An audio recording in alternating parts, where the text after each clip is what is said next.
너는 더 이상 규방의 규수가 아니야. 천하디 천한 기생일 뿐이다. 하루아침에 역모로 무너진 정승댁. 살아남은 사람은 18 외동딸 하나뿐이었습니다. 교방에 끌려간 첫날, 곱게 따내린 머리가 풀리고 댕기가 바닥에 떨어졌습니다.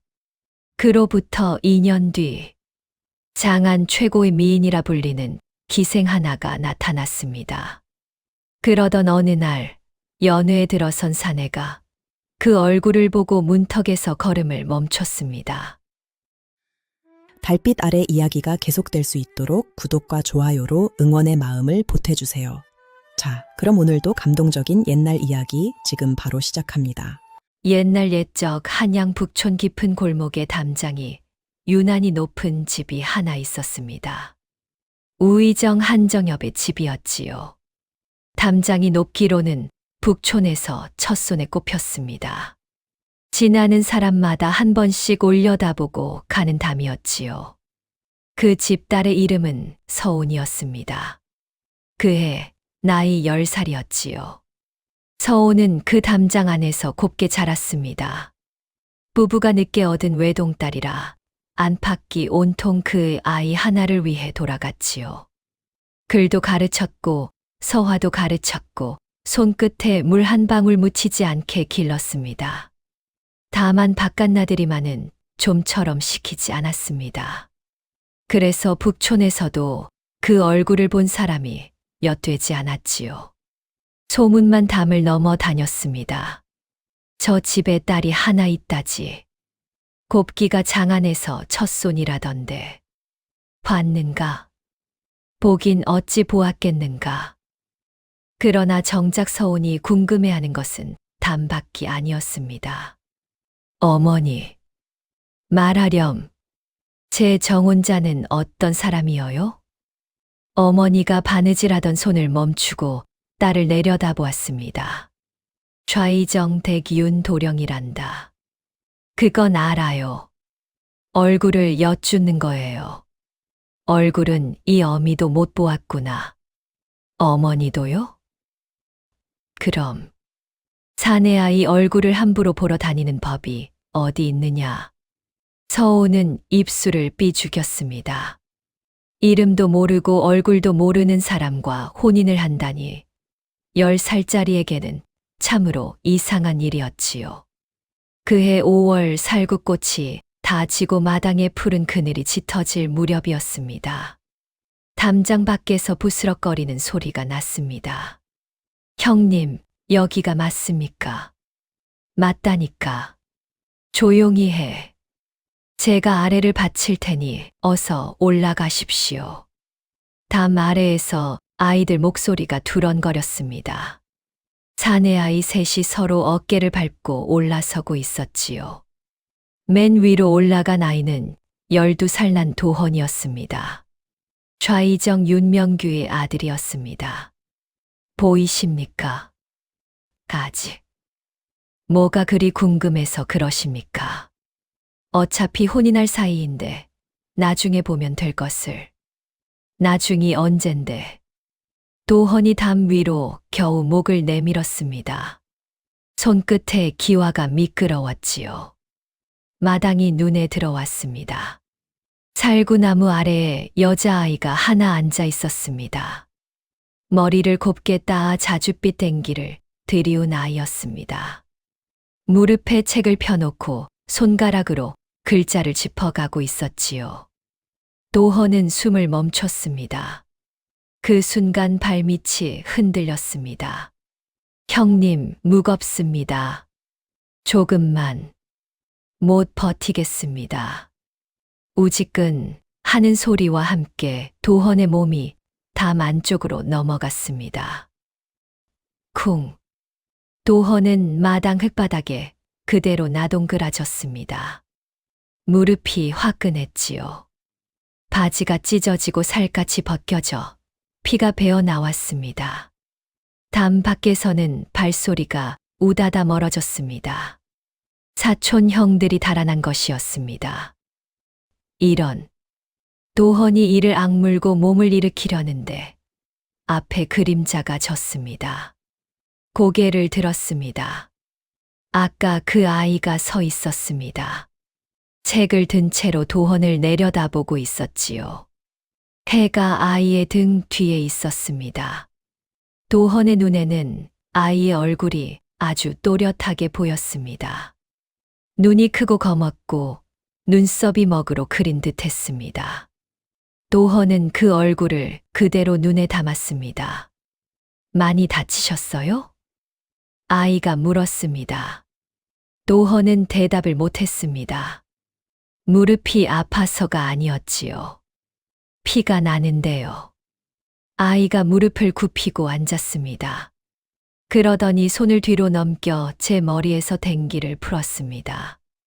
따은 머리가 스르르 풀려 어깨로 흘러내렸지요. 잠깐만요.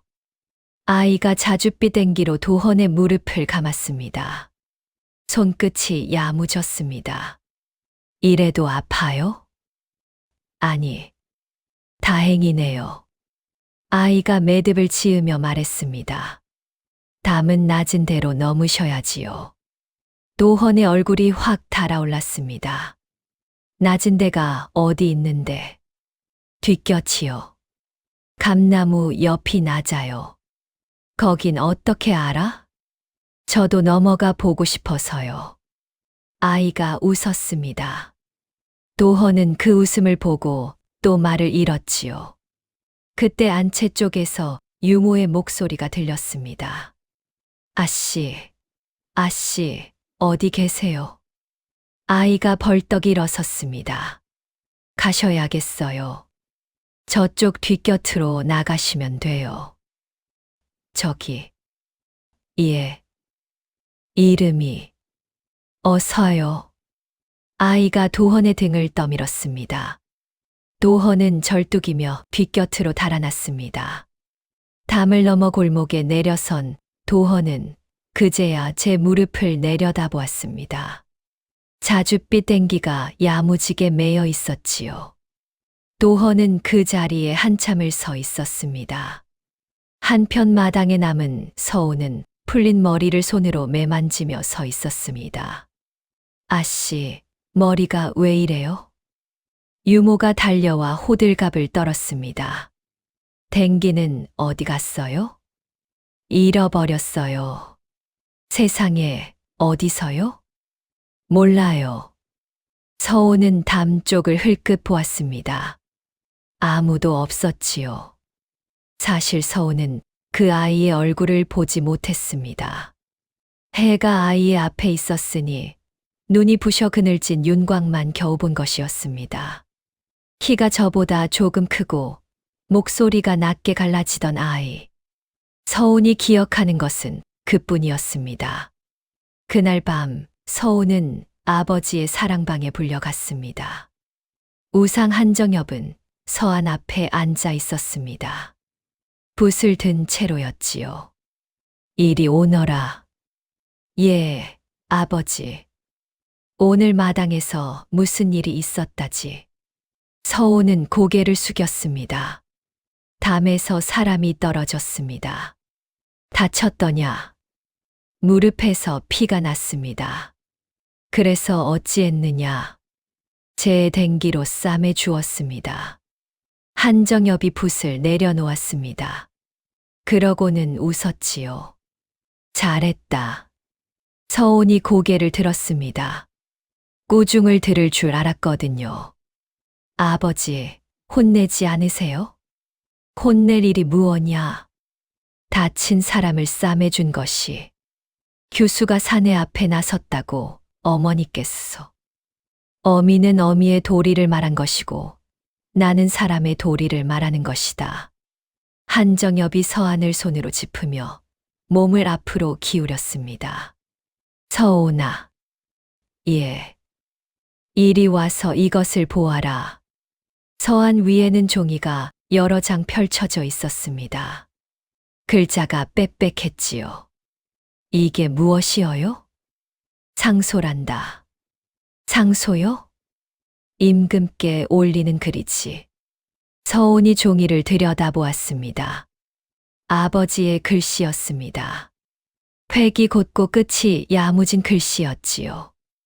무슨 말씀을 올리시는 거예요? 북쪽 고을에 흉년이 들었는데 그곳 창고에 곡식이 남아 있지 않다는구나. 왜요? 누가 가져갔겠지. 누가요? 그것을 밝혀달라 청하는 글이다. 서온이 고개를 갸웃했습니다. 아버지, 그런 말씀을 올려도 되어요? 어찌 모르느냐. 높은 분이 가져갔으면 어쩌시게요.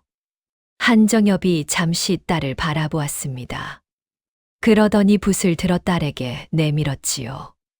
내가 한번 적어 보아라. 제가요? 이 아래 한 줄만 옮겨 적어라. 서온이 조심스레 붓을 받아 쥐었습니다. 손이 작아 붓대가 무거웠지요. 천천히. 획을 서두르지 말고. 서온이 종이 끝에 한 줄을 옮겨 적었습니다. 아버지의 글씨를 그대로 흉내낸 글씨였습니다. 한정엽이 그것을 들여다보더니 눈이 커졌습니다. 잘못 썼어요? 아니다. 아주 닮았구나. 단게 쓰려고 했는걸요. 그래. 아버지 글씨가 좋아서요. 한정엽이 껄껄 웃었습니다. 그러고는 딸의 머리를 쓸어 주었지요.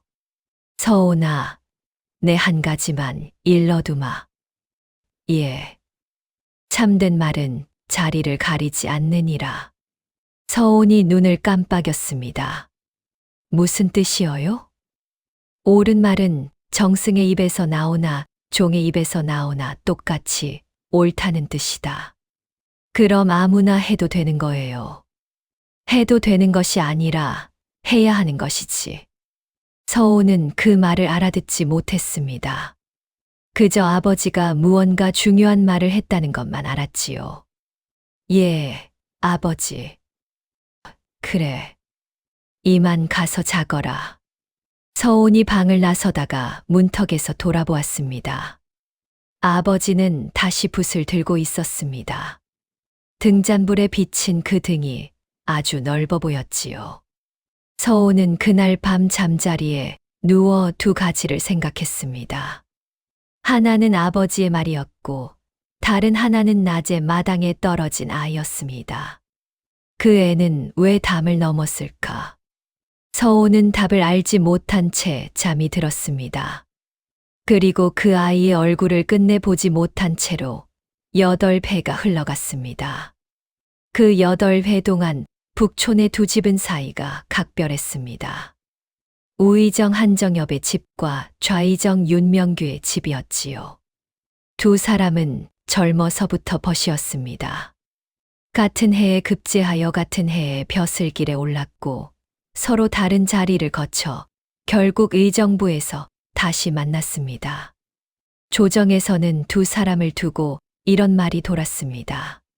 좌상과 우상은 한 사람이나 다름없다. 과연 그러했지요. 한 사람이 아뢰면 다른 사람이 받았고 한 사람이 물러서면 다른 사람도 물러섰습니다. 퇴청하고 나면 두 사람은 번갈아 서로의 사랑방에 앉았습니다. 오늘은 자네 집이 조용하군. 조용하기는 안에서 딸아이가 글 읽는 소리가 저리 나는데. 그것도 소리라고. 하긴 자네 집 아들 목소리는 담을 넘던데. 두 사람이 마주 앉으면 늘 벼루 하나를 가운데 놓았습니다. 오래된 벼루였지요. 급제하던 해에 둘이 돈을 반씩 내어 산 것이었습니다. 그때는 둘 다 가난하여 벼루 하나를 나눠 쓸 수밖에 없었습니다. 이걸 언제까지 같이 쓸 텐가? 죽을 때까지. 자네 죽거든 내가 가져가겠네. 내가 자네보다 오래 살 텐데. 두 사람은 그런 소리를 하며 웃었습니다. 그 옆에는 늘 서온이 앉아 있었지요. 서온은 아버지가 벗과 마주 앉는 자리를 좋아했습니다. 어른들의 이야기는 알아듣지 못했지만 두 사람이 웃는 소리가 좋았거든요. 이복의 자네, 이 아이가 자네 딸아이요? 그렇다네. 많이 컸구나. 몇 살이냐? 12이옵니다. 글은 읽느냐? 읽습니다. 무엇을 읽느냐? 서운이 또박또박 대답했습니다. 윤명규가 눈이 커져서 벗을 돌아보았지요. 자네, 딸을 이리 가르쳐도 되는가? 안 될 것이 무언가? 시집가서 시어른 앞에 아는 체 하면 어쩌려고? 그럼 아는 체 하는 걸 좋아하는 시댁으로 보내야지. 한정엽이 능청스레 받자 윤명규가 껄껄 웃었습니다. 뭘 해도 좋아해 주는 시댁이 될 터이니 그 말 잊지 말게나. 잊을 리가 있나. 두 사람의 혼약은 그렇게 오갔습니다. 서찰 한 장 오간 적 없었지만 반드시 지켜질 거란 걸 알고 있었지요. 우상어른, 그래도 문서를 하나 남겨두시는 게 낫지 않겠습니까? 저 사람 말이 문서일세. 한정엽은 그렇게 잘라 말했습니다. 벗을 믿는 마음이 그러했지요. 그것이 훗날 어떤 일이 될지는 그때는 아무도 몰랐습니다. 한편 좌이정댁 아들 도헌은 그 8배를 아주 다르게 보냈습니다. 도헌의 방 문간맨 아래 칸에는 작은 함이 하나 있었습니다. 그 안에는 자줏빛 댕기가 들어 있었지요. 12살의 담에서 떨어진 날 무릎에 매였던 그 댕기였습니다. 도헌은 그것을 빨지도 않고 그대로 넣어두었습니다. 가끔 아무도 없을 때 함을 열어보았습니다. 그저 보기만 했지요. 도련님, 무얼 그리 보십니까? 아무것도 아니다. 빨래거리면 내주십시오. 손대지 마라. 도헌은 함을 닫고 문갑을 잠갔습니다. 그 해부터 도헌은 사람이 달라졌습니다. 새벽에 일어나 화를 잡았고 낮에는 글을 읽었으며 밤에는 등잔을 밝히고 앉아 있었습니다. 저 아이가 왜 저러는가? 윤명규가 아내에게 물었습니다. 제가 어찌 알겠습니까? 놀기 좋아하던 아이가 갑자기 저러니 어디 아픈 게 아닌가? 아프긴요. 얼굴이 훤한데요. 윤명규는 고개를 갸웃했습니다. 아들이 무엇 때문에 저리 애를 쓰는지 알 수가 없었지요. 이유는 하나였습니다.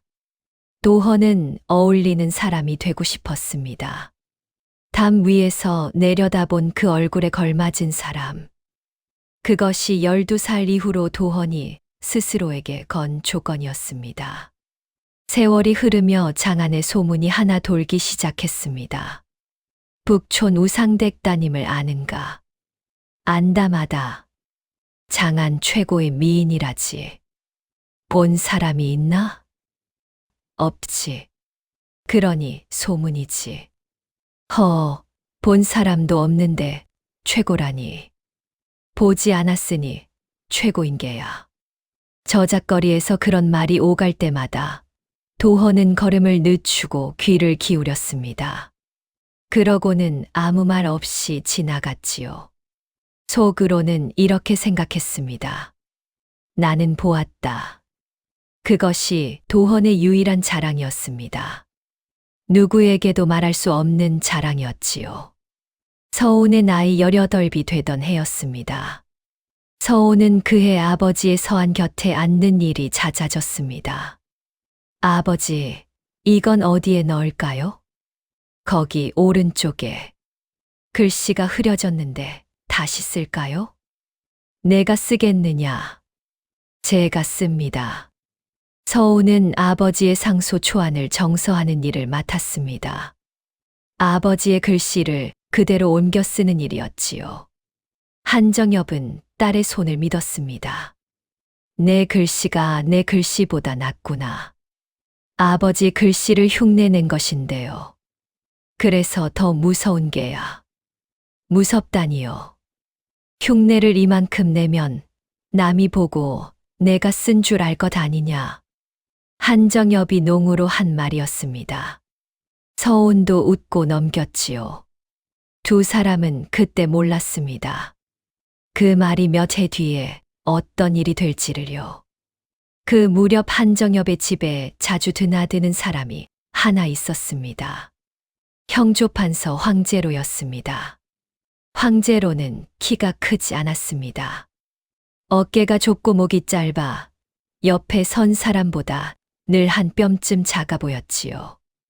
눈은 가늘고 눈꼬리가 처졌으며 웃을 때 입만 움직이고 눈은 그대로였습니다. 우상어른 오늘도 늦게까지 계셨습니다. 그려. 형판 대감이시오. 어인 일이시오. 지나는 길에 들렀습니다. 황제로는 늘 무언가를 들고 왔습니다. 어느 날은 먹이였고 어느 날은 붓이었지요. 이것이 무엇이오? 청에서 온 물건입니다. 저쪽에서는 귀하다더군요. 나는 이런 것을 받지 않소. 값 나가는 것도 아닙니다. 값이 문제가 아니오. 한정엽은 끝내 받지 않았습니다. 황제로는 그때마다 웃으며 물러갔지요. 문을 나서면서 황제로의 얼굴에서 웃음이 사라졌습니다. 끝내 받지를 않는군. 곁에 선 아전이 조심스레 물었습니다. 어른, 어찌하시렵니까? 어찌하긴. 황제로가 소매 속에서 손을 비볐습니다. 받는 사람은 줄 수가 있는데 받지 않는 사람은 줄 수가 없지 않느냐. 예. 줄 수 없는 것은 치워야지. 아전이 고개를 숙였습니다. 황제로는 그 자리에 선 채로 우상댁 담장을 올려다보았습니다. 담이 참으로 높았지요. 의정부에는 정승 자리가 셋뿐이었습니다. 영의정이 하나, 좌의정이 하나, 우의정이 하나. 그중 둘을 한정엽과 윤명규가 나눠 쥐고 있었습니다. 그것도 서로 등을 맞댄 것으로 말이지요. 황제로는 판서였습니다. 판서에서 정승으로 오르려면 그 셋 중 하나가 비어야 했습니다. 그런데 두 사람이 저리 붙어 있으니 하나가 물러날 리가 없었지요. 둘이 하나면 황제로가 혼잣말을 했습니다. 하나를 치면 둘이 떨어지겠구나. 그날 밤 형조판서 댁 뒷문으로 낯선 사내가 하나 들어갔습니다. 옷차림이 조선 사람 같지 않았습니다. 말투도 어눌했지요. 대감 부르셨습니까? 자네 쪽에서 문서를 하나 만들 수 있겠나? 어떤 문서 말씀입니까? 청에서 온 것처럼 보이는 문서. 사내가 잠시 침묵했습니다. 어렵지 않습니다. 다만, 값이 좀 나갑니다. 황제로가 소리 없이 웃었습니다. 값은 걱정 말게. 등잔불이 흔들렸습니다. 그리고 그 겨울, 눈이 아주 많이 내렸습니다. 그해 섣달, 조정이 발칵 뒤집혔습니다. 청에서 들어온 서찰 한 통이 형조에 넘겨졌기 때문이었지요. 서찰에는 조선의 군세와 성곽의 형편이 적혀 있었습니다. 그리고 끝에 이름 하나가 있었습니다. 한정엽. 필적은 틀림없는 우상의 것이었습니다. 이럴 리가 없다. 윤명규가 서찰을 손에 쥐고 부들부들 떨었습니다. 이 사람이 이런 것을 쓸 사람이 아니오. 좌상 어른.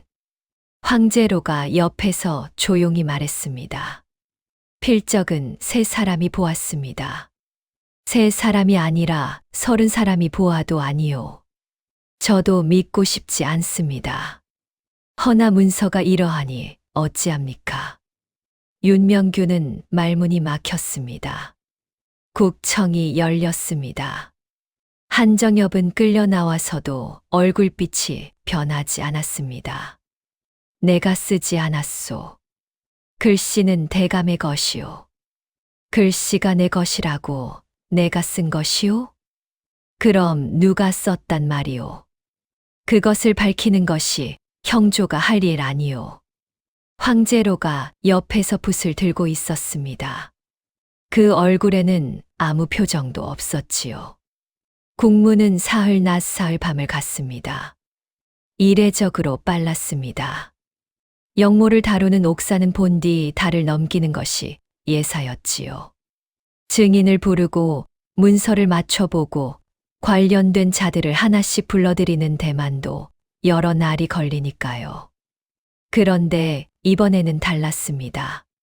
증인은 둘뿐이었고 문서는 그 서찰 한 장뿐이었습니다. 형조에서 모든 것을 서둘렀습니다. 어찌 이리 급히 몰아가시오. 급한 것이 아니라 명백한 것이요.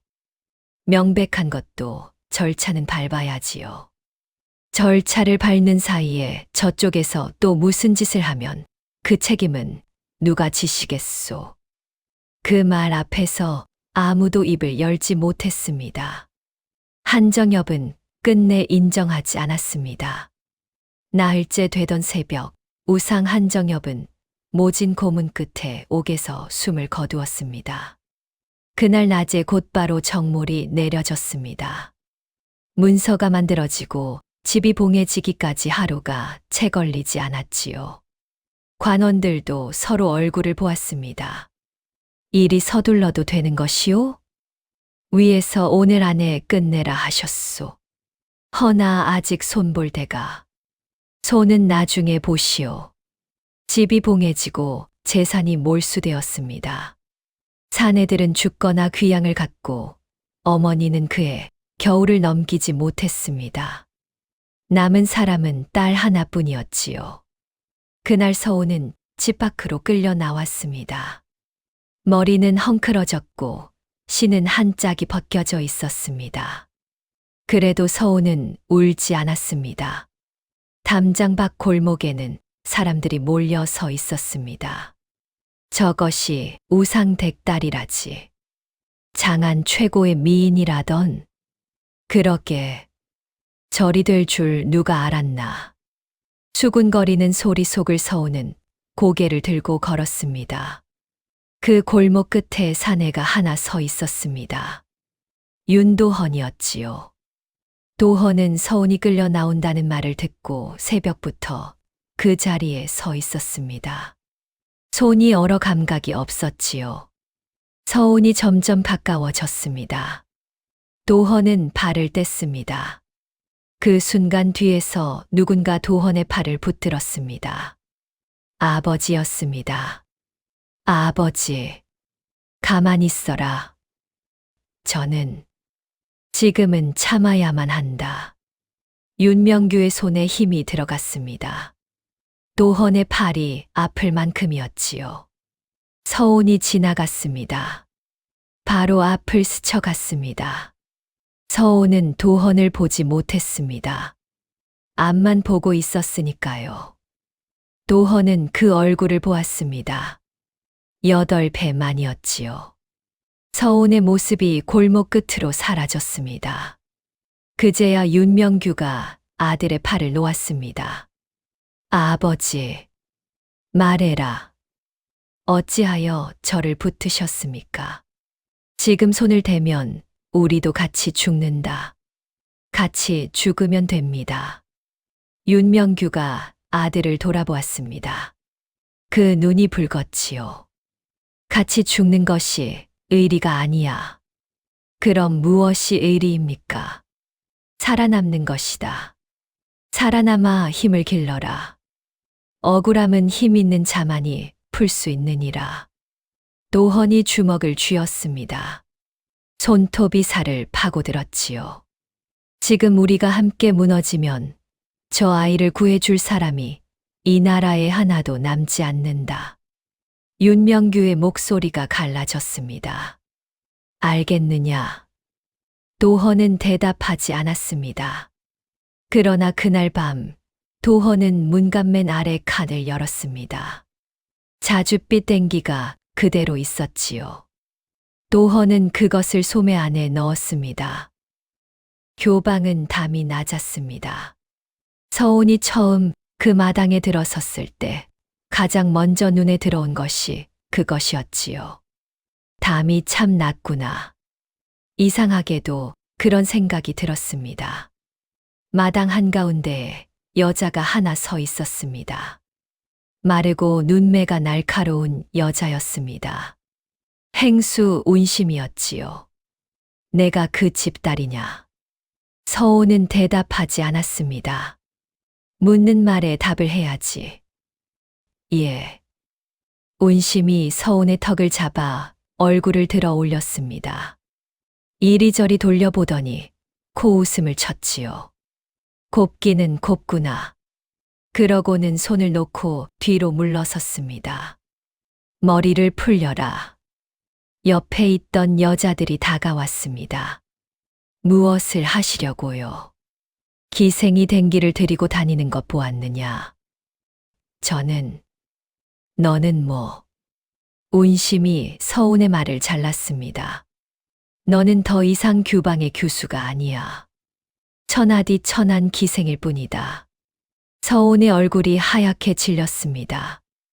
여자들의 손이 서온의 머리로 올라왔습니다. 따은 머리가 풀려내렸지요. 다홍댕기가 스르르 흘러 마당 흙바닥에 떨어졌습니다. 서온은 그것을 내려다보았습니다. 주우려고 손을 뻗었습니다. 하지만 운심의 목소리가 서온의 손을 멈춰 세웠습니다. 그건 이제 내 것이 아니다. 누군가의 신발이 그 위를 지나갔습니다. 다홍빛 댕기에 흙이 묻었지요. 그 광경을 마당 구석에서 지켜본 아이가 하나 있었습니다. 둥근 얼굴에 볼이 통통한 아이였지요. 사람들이 다 흩어지고 마당이 빈 뒤에 그 아이가 슬그머니 다가와 흙 묻은 댕기를 주워 소매에 넣었습니다. 그날 밤 서우는 좁은 방 구석에 앉아 있었습니다. 머리가 무거웠습니다. 얹은 머리에 꽂힌 비녀가 낯설었지요. 문 밖에서 웃음소리가 들려왔습니다. 들었어. 정승댁 딸이라잖아. 정승댁 딸이 여기 왜 와? 역적이 됐으니 오지. 어머, 무서워라. 곱기는 하더라. 얼굴만 고우면 뭐해. 여기서는 얼굴값 하는 게 제일 힘들지. 서온은 무릎에 얼굴을 묻었습니다. 이튿날부터 서온에게 굳은 일이 몰렸습니다. 물을 깃는 일, 방을 닦는 일, 그릇을 씻는 일. 다른 아이들이 마다하는 일은 모두 서온의 몫이 되었지요. 이런 손으로 물을 길어 봤겠어. 한 기생이 서온의 손을 잡아채며 말했습니다. 놓아 주십시오. 놓아 주십시오? 어머, 말투 좀 봐. 기생들이 깔깔 웃었습니다. 서온은 입을 다물었습니다. 물동이가 엎어졌습니다. 누가 발을 걸었는지는 보지 않아도 알 수 있었지요. 서온은 젖은 마당에 무릎을 꿇고 앉아 물을 닦았습니다. 그날 밤 서온은 처음으로 죽음을 생각했습니다. 들보를 올려다보았고 방문 밖 우물을 떠올렸습니다. 그러다가 아버지의 얼굴이 떠올랐습니다. 서온아. 예, 아버지. 참된 말은 자리를 가리지 않느니라. 서온은 눈을 감았습니다. 아버지. 저는 지금 자리가 없습니다. 그러나 그 밤을 넘겼습니다. 이튿날 밤도 넘겼지요. 한편 그 무렵 좌이정댁에서는 아들이 짐을 싸고 있었습니다. 청으로 가겠습니다. 윤명규가 아들을 물끄러미 보았습니다. 무얼 하러 청을 간다는 게냐. 그 문서가 어디서 나왔는지 보고 오겠습니다. 조선에서 아무리 뒤져도 나오지 않을 것입니다. 청에서 만든 흔적이 있습니다. 쉽지 않을 게다. 3년이면 됩니다. 윤명규는 한참을 말이 없었습니다. 그러다 물었지요. 돌아와서는 어찌할 셈이냐. 도헌이 아버지를 마주 보았습니다. 돌아오면 그 아이가 제 자리로 갈 수 있게 해줄 겁니다. 윤명규의 눈이 흔들렸습니다. 그 아이가 지금 어디 있는 줄은 아느냐? 압니다. 알면서 하는 말이냐? 압니다. 윤명규는 더 묻지 않았습니다. 도헌이 떠나던 날 새벽, 소매 안에는 여전히 자줏빛 땡기가 들어 있었습니다. 같은 무렵 교방의 그 좁은 방에서 서훈은 밤새 앉아 있었습니다. 새벽이 되자 서훈이 일어났습니다. 그러고는 마당으로 나가 우물가에 섰습니다. 물에 제 얼굴이 비쳤지요. 낯선 얼굴이었습니다. 머리를 올린 여인의 얼굴이었으니까요. 서훈은 그 얼굴을 오래 들여다보았습니다. 죽으면 아무도 모른다. 아버지가 쓰지 않았다는 것을 아무도 모르는 채로 끝난다. 서훈은 두레박을 내렸습니다. 물을 길어 올려 얼굴을 씻었습니다. 얼음처럼 차가웠지요. 그리고 방으로 돌아가 운심을 찾아갔습니다. 행수 어르신, 이 새벽에 무슨 일이냐? 가르쳐 주십시오. 운심이 눈을 가늘게 떴습니다. 무얼 말이냐? 춤과 가야금을 가르쳐 주십시오. 무슨 바람이 불었길래 이리 청하는 게야. 서훈은 잠시 말이 없다가 입을 열었습니다. 몸으로 파는 자리와 재주로 파는 자리는 다르다 들었습니다. 운심의 얼굴에서 웃음기가 사라졌습니다. 그래서 재주로 값이 오르면 함부로 못하는 것 아닙니까? 방 안이 조용해졌습니다. 운심이 서훈을 한참 바라보다가 코웃음을 쳤습니다. 인연 봐라. 제 앞가림을 하겠다는 게냐? 예. 할 수 있겠느냐? 죽도록 힘들 텐데. 죽는 것보다 힘들지는 않을 겁니다. 운심은 말없이 서훈을 내려다보았습니다. 그러고는 돌아서며 던지듯 말했지요. 내일 새벽 첫 달굴 때 마당으로 나오너라. 서훈이 고개를 숙였습니다. 그것이 시작이었습니다. 이튿날 첫 달기 울 때 서훈은 마당에 나가 서 있었습니다. 운심이 나와서 서훈을 위아래로 훑었습니다. 이름이 무어라 했지. 서훈이옵니다. 그 이름은 오늘로 죽었다. 서훈이 고개를 들었습니다. 예. 역적의 딸 이름을 어느 자리에서 부르겠느냐. 내 이름을 부르는 순간 너를 부른 자도 같이 죽는다. 운심이 마당의 연못 쪽을 흘끗 보았습니다. 얼음 밑에 마른 연대가 꺾여 있었지요. 채련이라 하여라. 채련. 연을 캔다는 뜻이다. 진흙에서 나오는 것이지. 운심이 돌아서며 덧붙였습니다. 진흙에서 나왔다고 진흙이 되는 건 아니다. 그건 내가 하기 나름이고. 서훈은 그 이름을 입안에서 굴려보았습니다. 그날부터 채련의 하루는 첫 달과 함께 시작되었습니다. 새벽에는 발을 놓는 법을 배웠습니다. 낮에는 가야금 줄의 손끝이 갈라졌지요. 밤에는 소리를 익혔습니다. 손끝이 터져 피가 나면 헝겊을 감고 다시 앉았습니다. 손이 아프지도 않으냐? 운심이 물으면 채련은 이렇게 대답했습니다. 아픕니다. 그런데도 하느냐? 아픈 만큼 얻는 것도 있겠지요. 운심은 아무 말 없이 돌아섰습니다. 속으로는 혀를 찼지요. 독한 것. 이런 채련을 아니 꼽게 보는 이들이 교방에는 많았습니다. 그 중에서도 월선이라는 기생이 유난했지요. 채련이 교방에 들어오기 전엔 교방에서 손꼽히던 아이였습니다. 어머, 손 다쳤네.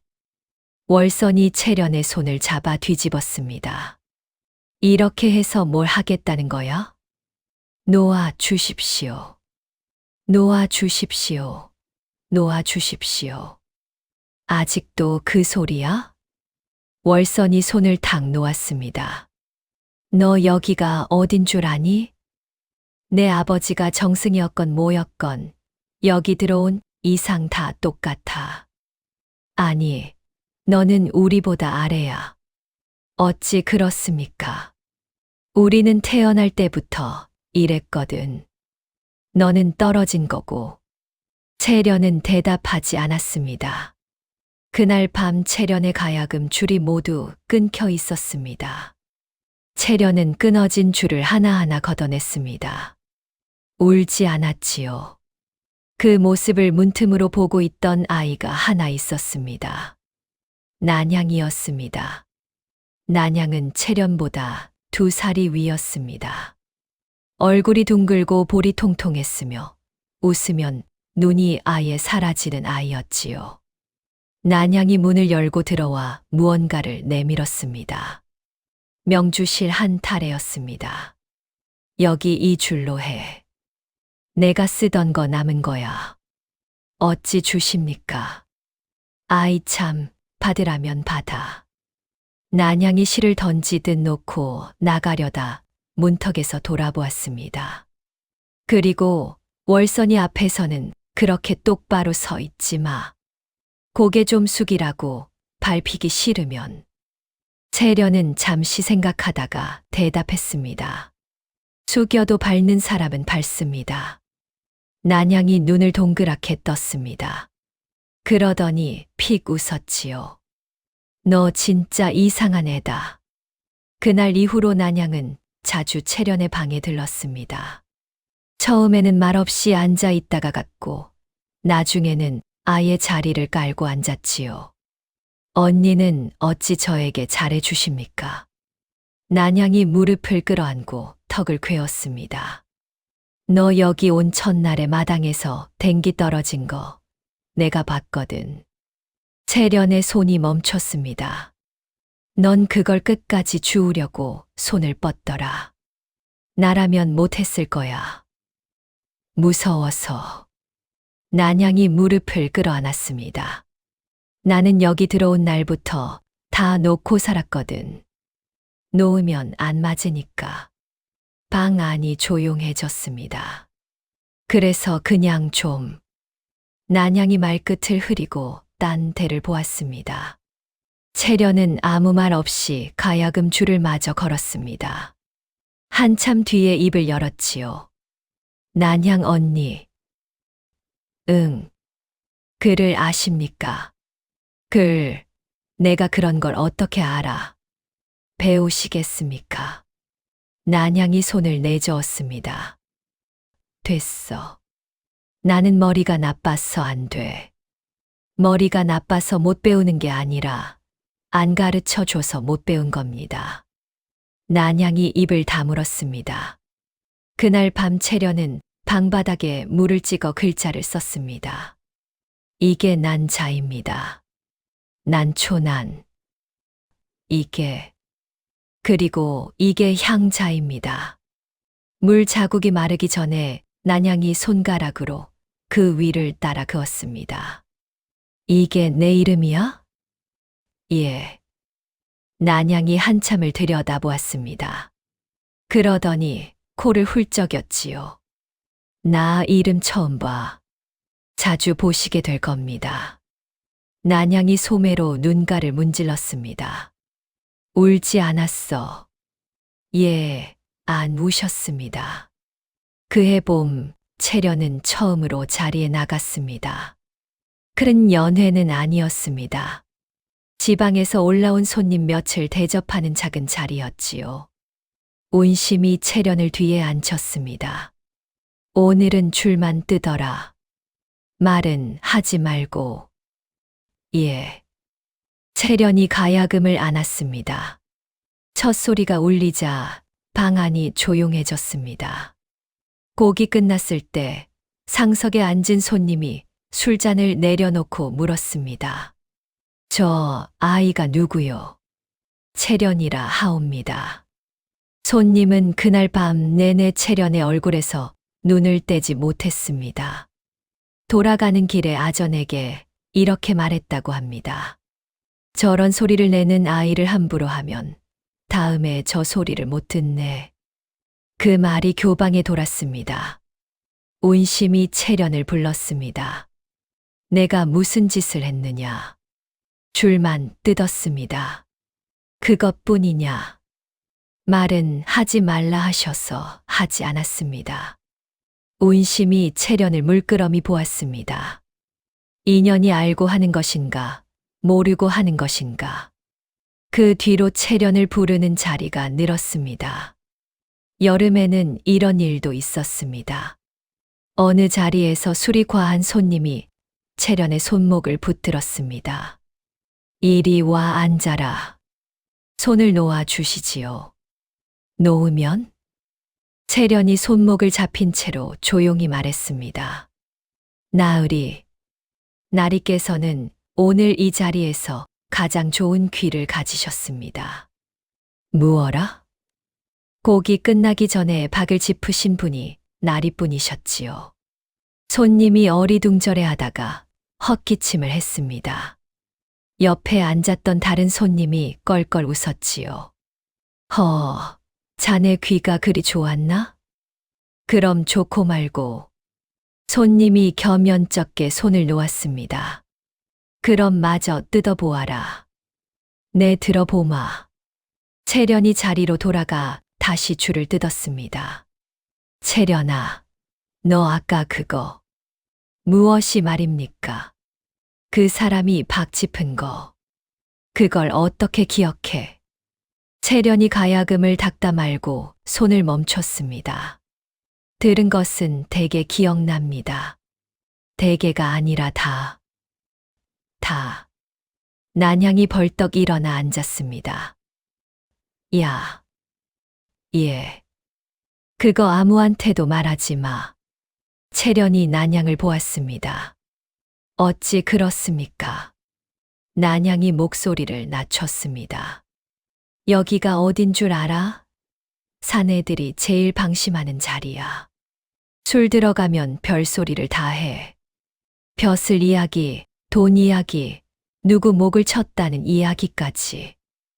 난향이 손가락으로 제 입을 막는 신용을 했습니다. 들어도 못 들은 척, 알아도 모르는 척 해야 해. 그래야 살아남아. 채련이 천천히 물었습니다. 언니는 그럼 기억하십니까? 나야 머리가 나쁘니까 금방 까먹지. 난향이 희죽 웃었습니다. 근데 너는 다 기억한다며. 채련은 대답하지 않았습니다. 그날 밤 채련은 오래 잠을 이루지 못했습니다. 천장을 보고 누워있는데 아버지의 목소리가 들리는 것 같았지요. 참된 말은 자리를 가리지 않느니라. 채련이 눈을 떴습니다. 자리를 가리지 않는다. 그 말이 그날 밤에는 조금 다르게 들렸습니다. 그렇게 2해가 흘렀습니다. 장안에 소문이 하나 돌기 시작했지요. 교방에 채련이라는 아이가 있다지. 보았는가? 보기가 어디 쉬운가? 아무 자리에나 나오는 아이가 아니라던데. 그리 도도한가? 여간 도도한 게 아니라네. 값이 나가는 자리에서만 볼 수 있다더군. 얼굴만 고운 게 아니라던데. 또 무엇이 있나? 줄을 뜯으면 방 안이 조용해진다더군. 소리가 그리 맑다고. 얼굴의 소리까지. 사람들은 그 아이를 두고 장안 최고의 미인이라 불렀습니다. 몇 해 전 같은 말로 불리던 규수가 있었다는 것을 기억하는 이는 이제 거의 없었지요.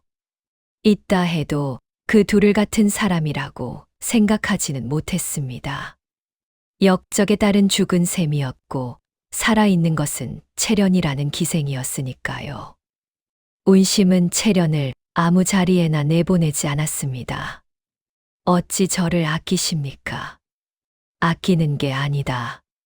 그럼 무엇입니까? 닳게 하지 않는 게지. 운심이 은비녀를 고쳐 꽂으며 말했습니다. 흔해지면 값이 떨어진다. 값이 떨어지면 함부로 하고 내가 처음에 나한테 뭐라 했는지 잊었느냐. 채련이 고개를 숙였습니다. 기억합니다. 그럼 됐다. 그러던 어느 가을밤이었습니다. 작은 자리였습니다. 형조의 아전들이 모인 술자리였지요. 채련은 병풍 곁에 앉아 줄을 뜯고 있었습니다. 술이 몇 순배 돌자 사내들의 목소리가 커졌습니다. 자네, 그 일 기억나는가? 어느 일 말인가? 몇 해 전 그 서찰 말일세. 채련의 손끝이 미세하게 흔들렸습니다. 아, 그거. 그때 자네가 문서를 옮겨 적었지. 쉿, 이 사람이. 뭐 어떤가? 다 지난 일인데. 사내 하나가 잔을 비우고 낄낄 웃었습니다. 그때 내가 밤을 얼마나 새웠는지 아나. 종이만 20장을 버렸네. 그러게 처음부터 잘 쓰지 그랬나. 쉬운 줄 아나? 남의 글씨를 그리 똑같이 쓰는 게. 채련의 가야금 소리가 한 박자 늦었습니다. 방 안에 누구도 눈치채지 못했지요. 그래도 자네가 제일 공을 세웠지. 공은 무슨 위에서 시키니 한 게지. 위라니 누구? 자네 정말 모르나? 모르네. 사내가 손가락으로 방바닥에 무언가를 그렸습니다. 채련의 눈이 그 손끝을 따라갔지요. 이분일세. 허. 그리고 저쪽 사람 하나. 저쪽이라면 청에서 온 장사치. 이름이 좀 어렵더군. 사내가 그 이름을 말했습니다. 발음이 서툴렀지요. 그리고 또 하나 있는데. 또 그 집에 드나들던 식객 하나. 그자가 국청에서 증언을 했거든. 이름이. 사내가 이름을 댔습니다. 그 순간 채련의 손이 완전히 멈췄습니다. 왜 그러나? 소리가 끊겼는데. 운심이 재빨리 끼어들었습니다. 줄이 하나 나갔나 봅니다. 예, 바꿔 오너라. 채련이 일어나 밖으로 나갔습니다. 마루를 내려서서 마당 어둠 속에 섰습니다. 손이 떨렸습니다. 무릎이 꺾일 것 같았지요. 그러나 채련은 숨을 고르고 방금 들은 것을 속으로 3번 되뇌었습니다. 3사람이었습니다. 한 사람은 문서를 옮겨 적은 형조의 서리, 한 사람은 청에서 온 장사치, 한 사람은 국청에서 거짓을 증언한 식객, 그리고 그 위에 있는 사람. 채련은 눈을 감았습니다. 형판 대감. 그날 밤부터 채련은 잠들기 전에 종이를 폈습니다. 들은 것을 적었습니다. 날짜와 자리와 사람과 말을 적었지요. 먹을 갈 형편이 못 되어 수추로 적을 때도 있었습니다. 종이가 없어 헝겊에 적을 때도 있었고요. 적은 것은 다락 들보 위틈에 밀어 넣었습니다. 뭐해? 난양이 문을 열고 들어오다 물었습니다. 아무것도 아닙니다. 거짓말. 뭘 자꾸 숨겨? 난양 언니.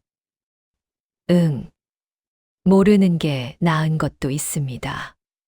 난양이 입을 삐죽였습니다. 너 요즘 무서워.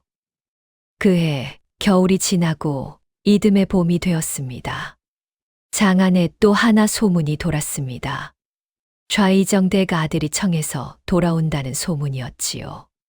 3년 만이라지. 거기서 무얼 했다던가. 글만 읽은 게 아니라던데. 그럼 청 조정에도 아는 사람이 생겼다더군. 이번에 사시 오가는 일이 매끄러웠던 게 그 사람 덕이라고.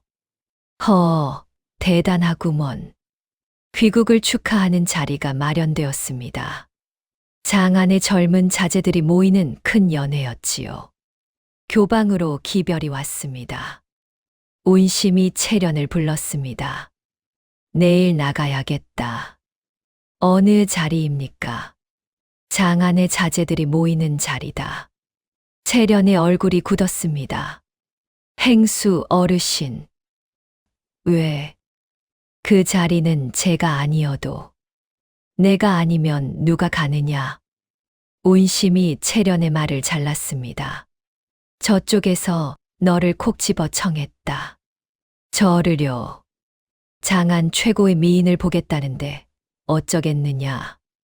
채련은 말이 없었습니다. 채련아. 예. 거기 모이는 이들이 어떤 이들인지 아느냐? 압니다. 알면서 그러느냐? 운심이 잠시 뜸을 들이더니 목소리를 낮췄습니다. 내 값은 내가 매긴다. 오늘 그 값이 깎이면 나도 손해야. 그러니 걱정 말고 줄만 뜯어라. 이튿날 저녁 연회가 열렸습니다. 넓은 방의 상이 길게 놓였고 젊은 사내들이 20명 남짓 앉아 있었습니다. 술이 돌기 전부터 방 안이 들떠 있었지요. 오늘 그 아이가 온다지. 채련이 말인가. 장안 최고의 절세미인이라는. 자네 보았는가? 보았으면 여기 앉아 있겠나. 문이 열리고 채련이 들어섰습니다. 방 안이 순식간에 조용해졌습니다. 20명 남짓한 사내들이 하나같이 입을 다물었지요. 잔을 들던 손이 멈췄고 웃던 얼굴이 굳었습니다. 채련이 절을 하고 자리에 앉았습니다. 가야금을 안고 첫 줄을 뜯었습니다. 곡이 끝날 때까지 아무도 말을 하지 못했습니다. 곡이 끝나자 그제야 여기저기서 숨을 몰아쉬는 소리가 났지요. 소문이 헛것이 아니었구먼. 어찌 저런 얼굴이 여태 묻혀 있었나. 술이 돌기 시작했습니다. 그리고 술이 돌자 방 안의 공기가 달라졌습니다. 채련아. 예. 이리 와서 한 잔 따르거라. 소희는 줄을 뜯는 아이옵니다. 줄은 아까 다 뜯지 않았느냐. 오라는데. 채련이 움직이지 않자 사내 하나가 자리에서 일어났습니다. 이것 봐라. 기생이 도도하기가. 그만두게. 뭘 그만둬. 여기가 어디라고. 사내가 채련에게 다가와 소매를 잡아 끌었습니다. 채련이 버텼습니다. 소매가 팽팽하게 당겨졌지요. 놓아 주시지요. 놓으면 올 텐가. 놓아 주십시오. 이것이. 방 안에서 웃음소리가 터졌습니다. 말리는 사람은 없었습니다. 운심은 고개를 돌린 채 못 본 척하고 있었지요. 채련은 눈을 내리깔았습니다. 아버지. 그때였습니다. 문이 열렸습니다. 방 안의 사람들이 일제히 그쪽을 보았습니다. 문턱에 사내가 하나 서 있었습니다. 키가 크고 어깨가 넓었습니다. 검푸른 도포 자락에 아직 바깥에 찬 기운이 묻어 있었지요. 앉아있던 자제들이 우르르 일어섰습니다. 윤도령. 어서 오시오. 어찌 이리 늦으셨소. 윤도헌이었습니다. 도헌은 대답하지 않았습니다. 문턱에 선 채로 방 안을 보고 있었지요. 소매를 붙들린 채 서 있는 여인에게 눈이 멎어 있었습니다. 도헌은 그 자리에서 걸음을 멈췄습니다. 숨이 멎는 것 같았습니다. 8배 전 담 위에서 본 얼굴, 그리고 3년 전 골목에서 스쳐간 얼굴이 그 자리에 있었습니다. 도헌의 손끝이 저릿했습니다. 소매 안에서 무언가가 만져졌지요. 자줏빛 댕기였습니다. 서온. 목구멍까지 이름이 올라왔습니다. 그러나 도헌은 입을 열지 않았습니다. 여기서 그 이름을 부르면 어떻게 되는지 알고 있었으니까요. 역적의 딸이 살아있다는 것이 이 방을 나가는 순간 그 아이는 오늘 밤을 넘기지 못할 터였습니다. 도헌은 천천히 숨을 내쉬었습니다. 그러고는 얼굴에서 힘을 빼고 웃으며 방 안으로 들어섰습니다. 허허, 내가 늦었소이다. 어인일로 일이 늦으셨소. 들를 때가 있었소. 도헌이 자리로 걸어가다가 채련의 소매를 붙들고 선 사내 앞에서 걸음을 멈췄습니다. 그러고는 그 사내의 손을 내려다보았습니다. 자네, 예, 벌써 취했군. 사내가 눈을 껌뻑였습니다. 손이 남의 소매를 붙들고 있네. 방 안에 웃음이 터졌습니다. 취하긴 취했나 보. 손이 제멋대로 가는 걸 보니 다 마셨구먼. 사내가 얼굴이 벌개져서 손을 놓았습니다. 내 참 취했나 보. 도헌은 그 사내의 어깨를 툭 치고는 그대로 지나갔습니다. 나무라지 않았고 얼굴을 상하게 하지도 않았지요. 도헌이 상석에 앉으며 말했습니다. 행수. 운심이 얼른 앞으로 나왔습니다. 예, 나리. 저 사람에게 냉수 한 그릇 내주게. 예. 그리고 저 아이는 물리고 운심이 눈을 들었습니다. 예. 오늘은 내 이야기를 듣는 자리로 하지. 도헌이 잔을 들며 좌중을 둘러보았습니다. 3년을 밖에서 보고 왔소. 풀어놓을 것이 많은데 줄소리에 묻히면 아깝지 않겠소. 자제들이 손뼉을 쳤습니다. 옳소. 청 이야기를 좀 들어봅시다. 거기 여인들은 어떻습니까? 방 안의 관심이 순식간에 도헌에게로 옮겨갔습니다. 채련은 그제야 자리에서 일어설 수 있었습니다. 절을 하고 문 쪽으로 물러났습니다. 문턱을 넘으려는 순간이었습니다. 등 뒤에서 낮은 목소리가 들렸습니다. 아주 낮았습니다. 옆 사람에게도 들리지 않을 만큼이었지요. 담은 낮은 대로 넘으라 하셨지요. 채련의 발이 얼어붙었습니다. 심장이 쿵 하고 내려앉았습니다. 돌아보고 싶었습니다. 그러나 돌아볼 수 없었습니다. 기생이 연회에서 손님을 돌아보는 법은 없었으니까요. 채련은 문턱을 넘었습니다. 그리고 그대로 마당을 지나 어둠 속으로 나갔습니다. 그날 밤 두 사람은 모두 잠을 이루지 못했습니다. 채련은 방에 돌아와 등잔도 켜지 않고 앉아 있었습니다. 그 말을 어찌 아는가? 그 말을 아는 사람은 이 세상에 둘뿐이었습니다. 10살의 자신과 담에서 떨어진 그 아이. 그 아이가. 채련은 손으로 입을 막았습니다. 그 말을 아는 사람은 세상에 둘뿐이었습니다. 10살의 자신과 담에서 떨어진 그 아이.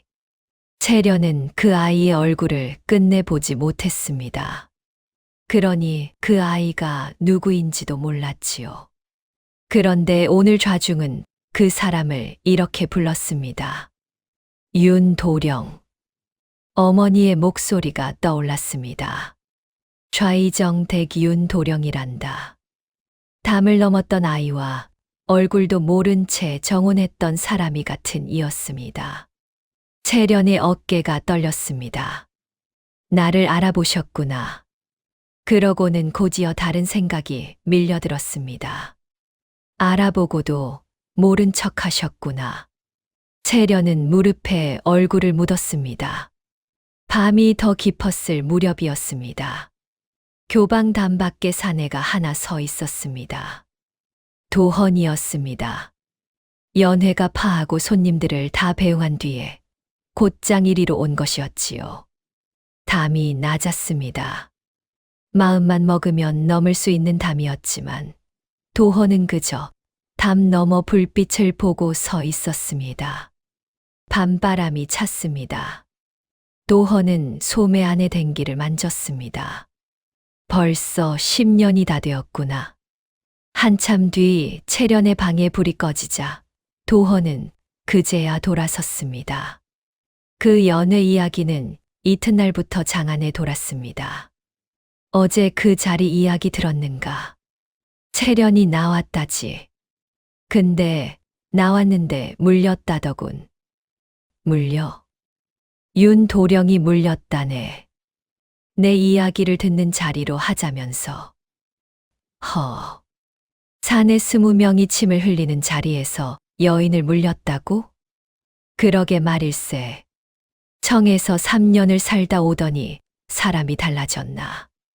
장안에 윤도령의 소문이 쫙 퍼졌지요. 조용한 밤, 교방 뒷문으로 사람이 하나 들었습니다. 밤이 깊은 시각이었습니다. 운심이 등잔을 들고 나갔지요. 뉘시오. 좌의정댁 윤도령이요. 운심의 손에서 등잔이 흔들렸습니다. 날이 깨서 어인일로. 조용히 할 말이 있소. 방으로 들었습니다. 운심이 문을 닫고 마주 앉았지요. 도헌이 소매에서 무언가를 꺼내 서안 위에 놓았습니다. 묵직한 주머니였습니다. 이것이 무엇입니까? 값이요. 무슨 값 말씀이신지. 그 아이를 험한 자리에 내지 마시오. 운심이 눈을 가늘게 떴습니다. 어느 아이 말씀이신지요? 내가 말 안 해도 이미 알고 있지 않소. 방 안이 조용해졌습니다. 운심이 주머니를 내려다보다가 물었습니다. 어인일로 이러십니까? 그 아이가 날있게 무엇이기에 이러십니까? 도헌은 대답하지 않았습니다. 한참 뒤에 이렇게만 말했지요. 알 거 없소. 운심이 고개를 들었습니다. 도헌이 일어섰습니다. 문턱을 넘으려다 걸음을 멈췄지요. 행수. 예, 나으리. 이 일을 그 아이가 알면 이 값은 없던 것이 될 거요. 알겠소. 예. 문이 닫혔습니다. 운심은 한참을 그 자리에 앉아 있었습니다. 주머니를 열어보지도 않았지요. 도대체 무슨 사이기에. 그 뒤로 채련이 부름을 받는 자리가 눈에 띄게 줄었습니다. 술이 험한 자리, 손이 거친 자리에는 아예 나가지 않게 되었지요. 채련은 그것을 행수의 계산이라 여겼습니다. 값이 오르니 아끼시는구나. 그렇게만 생각했습니다. 그 무렵 교방에는 땔감이 끊이지 않았습니다. 겨울에도 방이 따뜻했지요. 아픈 아이가 생기면 어디선가 약이 들어왔습니다. 기생들은 행수가 살림을 잘하는 줄로만 알았습니다. 한편 연회 이야기는 형조판서 황제로의 귀에도 들어갔습니다. 윤도령이 여인을 물렸다지. 그렇다 합니다. 청에서 3년을 살다 오더니 사람이 달라졌나. 그러나 그때만 해도 황제로는 그것을 대수롭게 여기지 않았습니다. 황제로의 머릿속에는 다른 것이 있었지요. 자네, 좌상댁에 매파를 넣어보게. 예. 내 딸아이 말일세. 아전이 눈을 크게 떴습니다. 좌상댁 도령이면. 그렇지. 황제로가 소매 속에서 손을 비볐습니다. 판서에서 정승으로 오르려면 자리가 비어야 하는데 자리가 비질 않아. 허나 사돈이 되면 자리가 비지 않아도 되지 않겠느냐. 며칠 뒤 좌의정댁에 매파가 들었습니다. 좌상 어른, 형판 대감댁 여식이라 합니다. 나이도 맞고 문벌도 부족함이 없을 겁니다. 윤명규는 대답하지 않았습니다. 그날 밤 도헌이 아버지의 사랑방에 들었습니다. 아버지, 들었느냐? 들었습니다. 어찌 생각하느냐? 도헌이 무릎을 꿇고 앉았습니다. 저는 혼인하지 않습니다. 도헌아, 제 정혼자는 이미 10년 전에 정해져 있습니다. 윤명규가 눈을 감았습니다. 허나 그 아이는 관비로 있다 하지 않았느냐? 압니다. 내가 그 아이를 데려오면 이 집이 어찌 되는 줄 아느냐? 압니다. 도헌이 고개를 들었습니다. 아버지께서 3년 전에 저를 붙드시며 무엇라 하셨습니까? 윤명규의 어깨가 굳었습니다. 살아남아 힘을 기르라 하셨습니다. 저는 길렀습니다. 그러니 이제 모든 걸 바로잡을 겁니다. 방 안이 조용해졌습니다. 윤명규는 오래 아무 말도 하지 못했습니다. 그러다 겨우 입을 열었지요. 조금만 기다려라. 기다려서 될 일이 아닙니다. 기다려라. 아직 때가 아니다. 도헌이 자리에서 일어섰습니다. 아버지, 말해라. 그 말씀을 3년 전에도 하셨습니다. 문이 닫혔습니다. 윤명규는 그 자리에 홀로 앉아 있었습니다. 방구석에 오래된 벼루가 하나 놓여 있었지요. 먹이 말라부터 갈라져 있었습니다. 윤명규는 그것을 보지 않으려 고개를 돌렸습니다. 혼담은 거절되었습니다. 매파가 빈손으로 돌아온 날 형판댁 사랑방에서 상이 뒤집혔습니다. 거절이라고? 예. 이유가 무엇이라더냐? 정혼한 데가 있다고만 하였습니다. 어느 댁인데?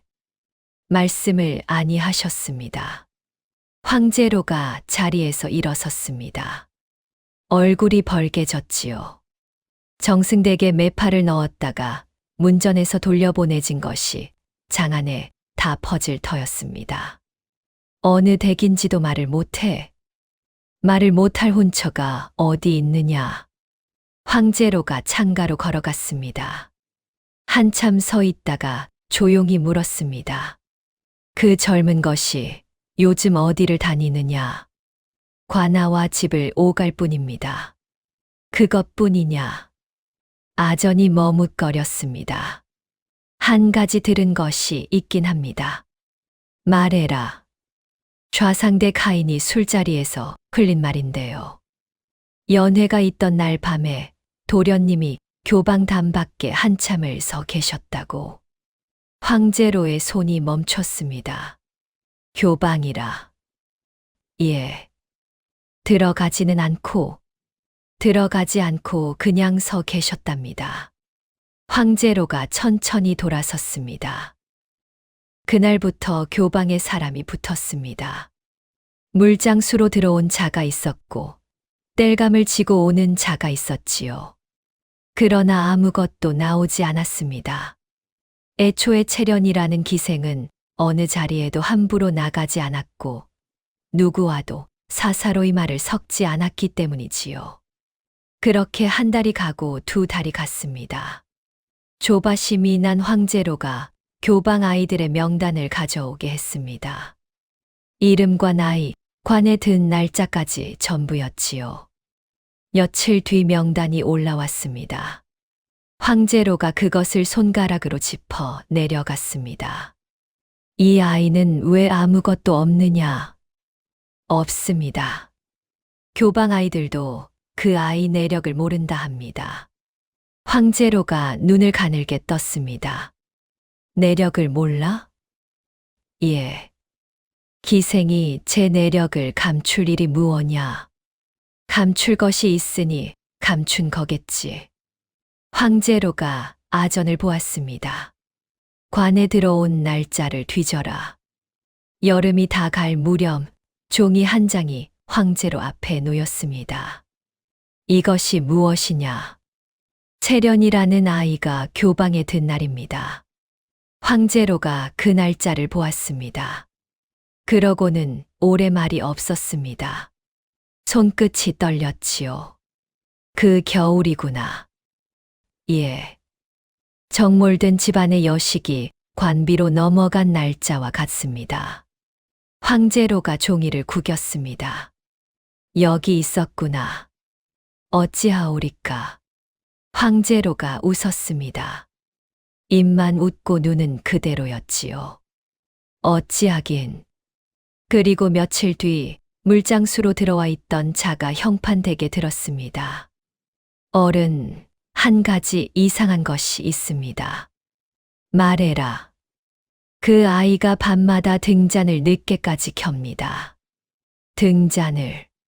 자리에 나갔다 돌아온 밤이면 더 그러합니다. 방에서 먹하는 소리가 납니다. 황제로의 손이 멈췄습니다. 기생이 밤중에 글 공부하는 것도 아닐 터인데 무얼 적는단 말이냐. 소인도 그것이 이상하여. 황제로가 천천히 몸을 일으켰습니다. 수상하구나. 예. 술이 들어가면 사내들은 입이 헐거워지는 법이지. 황제로의 목소리가 낮아졌습니다. 그 방을 뒤져라. 며칠 뒤 교방에 형조의 아전이 다녀갔습니다. 운심이 그를 배웅하고 방으로 들어왔을 때 손에는 묵직한 주머니가 들려 있었습니다. 운심은 그것을 오래 들여다보았습니다. 이것을 받으면 저 아이가 죽는다. 받지 않으면 내가 죽고. 운심은 주머니를 반다지 깊이 넣었습니다. 같은 날 밤 난양이 불려 나갔습니다. 돌아온 난양의 얼굴이 하얗게 질려 있었지요. 언니, 무슨 일입니까? 난양이 채련을 보다가 눈을 피했습니다. 이상한 사람들이 내 뒤를 캐고 있어 내가 달하게 뭘 숨기는지 묻더라. 채련의 얼굴이 굳었습니다. 뭐라 하셨습니까? 모른다고 했지. 난양의 목소리가 떨렸습니다. 근데 채련아, 나 무서워. 그해 9월 형판댁에서 큰 잔치가 열렸습니다. 교방으로 기별이 왔습니다. 채련을 콕 집어서였지요. 운심이 채련을 불렀습니다. 가지 말거라. 채련이 놀라 운심을 보았습니다. 행수님, 몸이 아프다 하마. 그것이 되겠습니까? 제가 가지 않으면 행수님이 다치십니다. 운심이 입술을 깨물었습니다. 채련아. 예. 그렇다면 오늘은 줄을 뜯지 마라. 조용히 자리만 채우다 오거라. 잔치는 요란했습니다. 마당에 차일이 처지고 상이 즐비했지요. 사람이 넘쳤습니다. 갑자기 채련이 마당 가운데로 불려 나왔습니다. 상석에 앉은 황제로가 채련을 내려다보았습니다. 내가 채련이냐? 예. 고개를 들어라. 채련이 고개를 들었습니다. 황제로의 눈이 그 얼굴을 훑었습니다. 처진 눈꼬리가 가늘게 접혔지요. 많이 닮았구나. 채련의 손끝이 차가워졌습니다. 누구를 말씀이십니까? 허허, 누구겠느냐? 황제로가 잔을 들었습니다. 네, 오늘은 소리를 청하지 않겠다. 대신 무릎을 꿇거라. 채련이 눈을 들었습니다. 이미 인사를 올렸습니다. 인사는 당연하고 무릎을 꿇라는 게다. 황제로가 마당 흙바닥을 손가락으로 가리켰습니다. 좌중이 술렁였습니다. 갑자기 기생에게 절을 왜 시킨다니.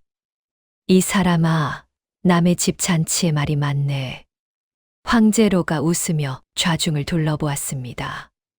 내 오늘 기분이 좋아 무릎을 꿇는 선에서 그쳐주마.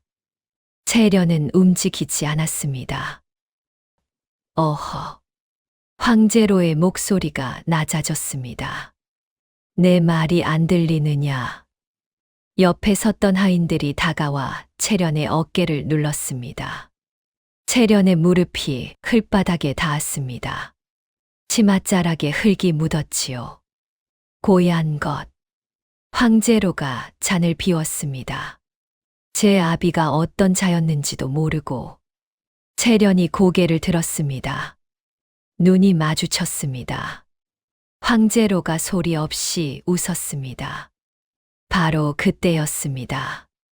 대문 쪽에서 소란이 일었습니다. 윷날이 드십니다. 사람들이 좌우로 갈라졌습니다. 관복 차림의 도헌이 마당을 가로질러 들어왔습니다. 걸음이 빨랐습니다.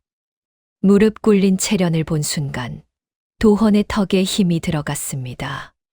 그러나 도헌은 채련에게 곧장 가지 않았습니다. 상석 앞으로 걸어가 황제로 앞에 섰지요. 형판 대감. 어인일이시오, 윷날이. 곧 청에 사신이 든다는 말은 못 들으셨소? 마당이 조용해졌습니다. 사신이라니. 모레 저녁 사신단이 듭니다. 예를 갖출 자리에 교방의 얘기를 부르게 되어 있소. 도헌이 마당을 둘러보았습니다. 이 아이가 장안 최고의 기녀라던데 이렇게 함부로 대하면 모레 얘는 누가 갖추오? 청에서 온 사람들 앞에서 조선의 예가 부실했다는 말이 나오면 그 책임을 대감께서 지시겠소. 황제로의 얼굴이 굳었습니다. 좌중이 웅성거렸습니다. 청나라 사신이라니. 사신일이라면 큰일 아닌가. 도헌이 몸을 돌렸습니다. 행수. 마당 구석에 섰던 운심이 얼른 나왔습니다. 예, 나리. 이 아이는 내가 데려가겠네. 예. 도헌이 채련 앞에 섰습니다. 그러고는 무릎을 굽혀 앉았습니다. 관복 자락이 흙바닥에 닿았습니다. 좌중이 술렁였지요. 도헌은 아무 말도 하지 않았습니다. 다만 채련의 팔을 잡아 천천히 일으켜 세웠습니다. 그러고는 제 소매로 채련의 치맛자락에 묻은 흙을 털었습니다.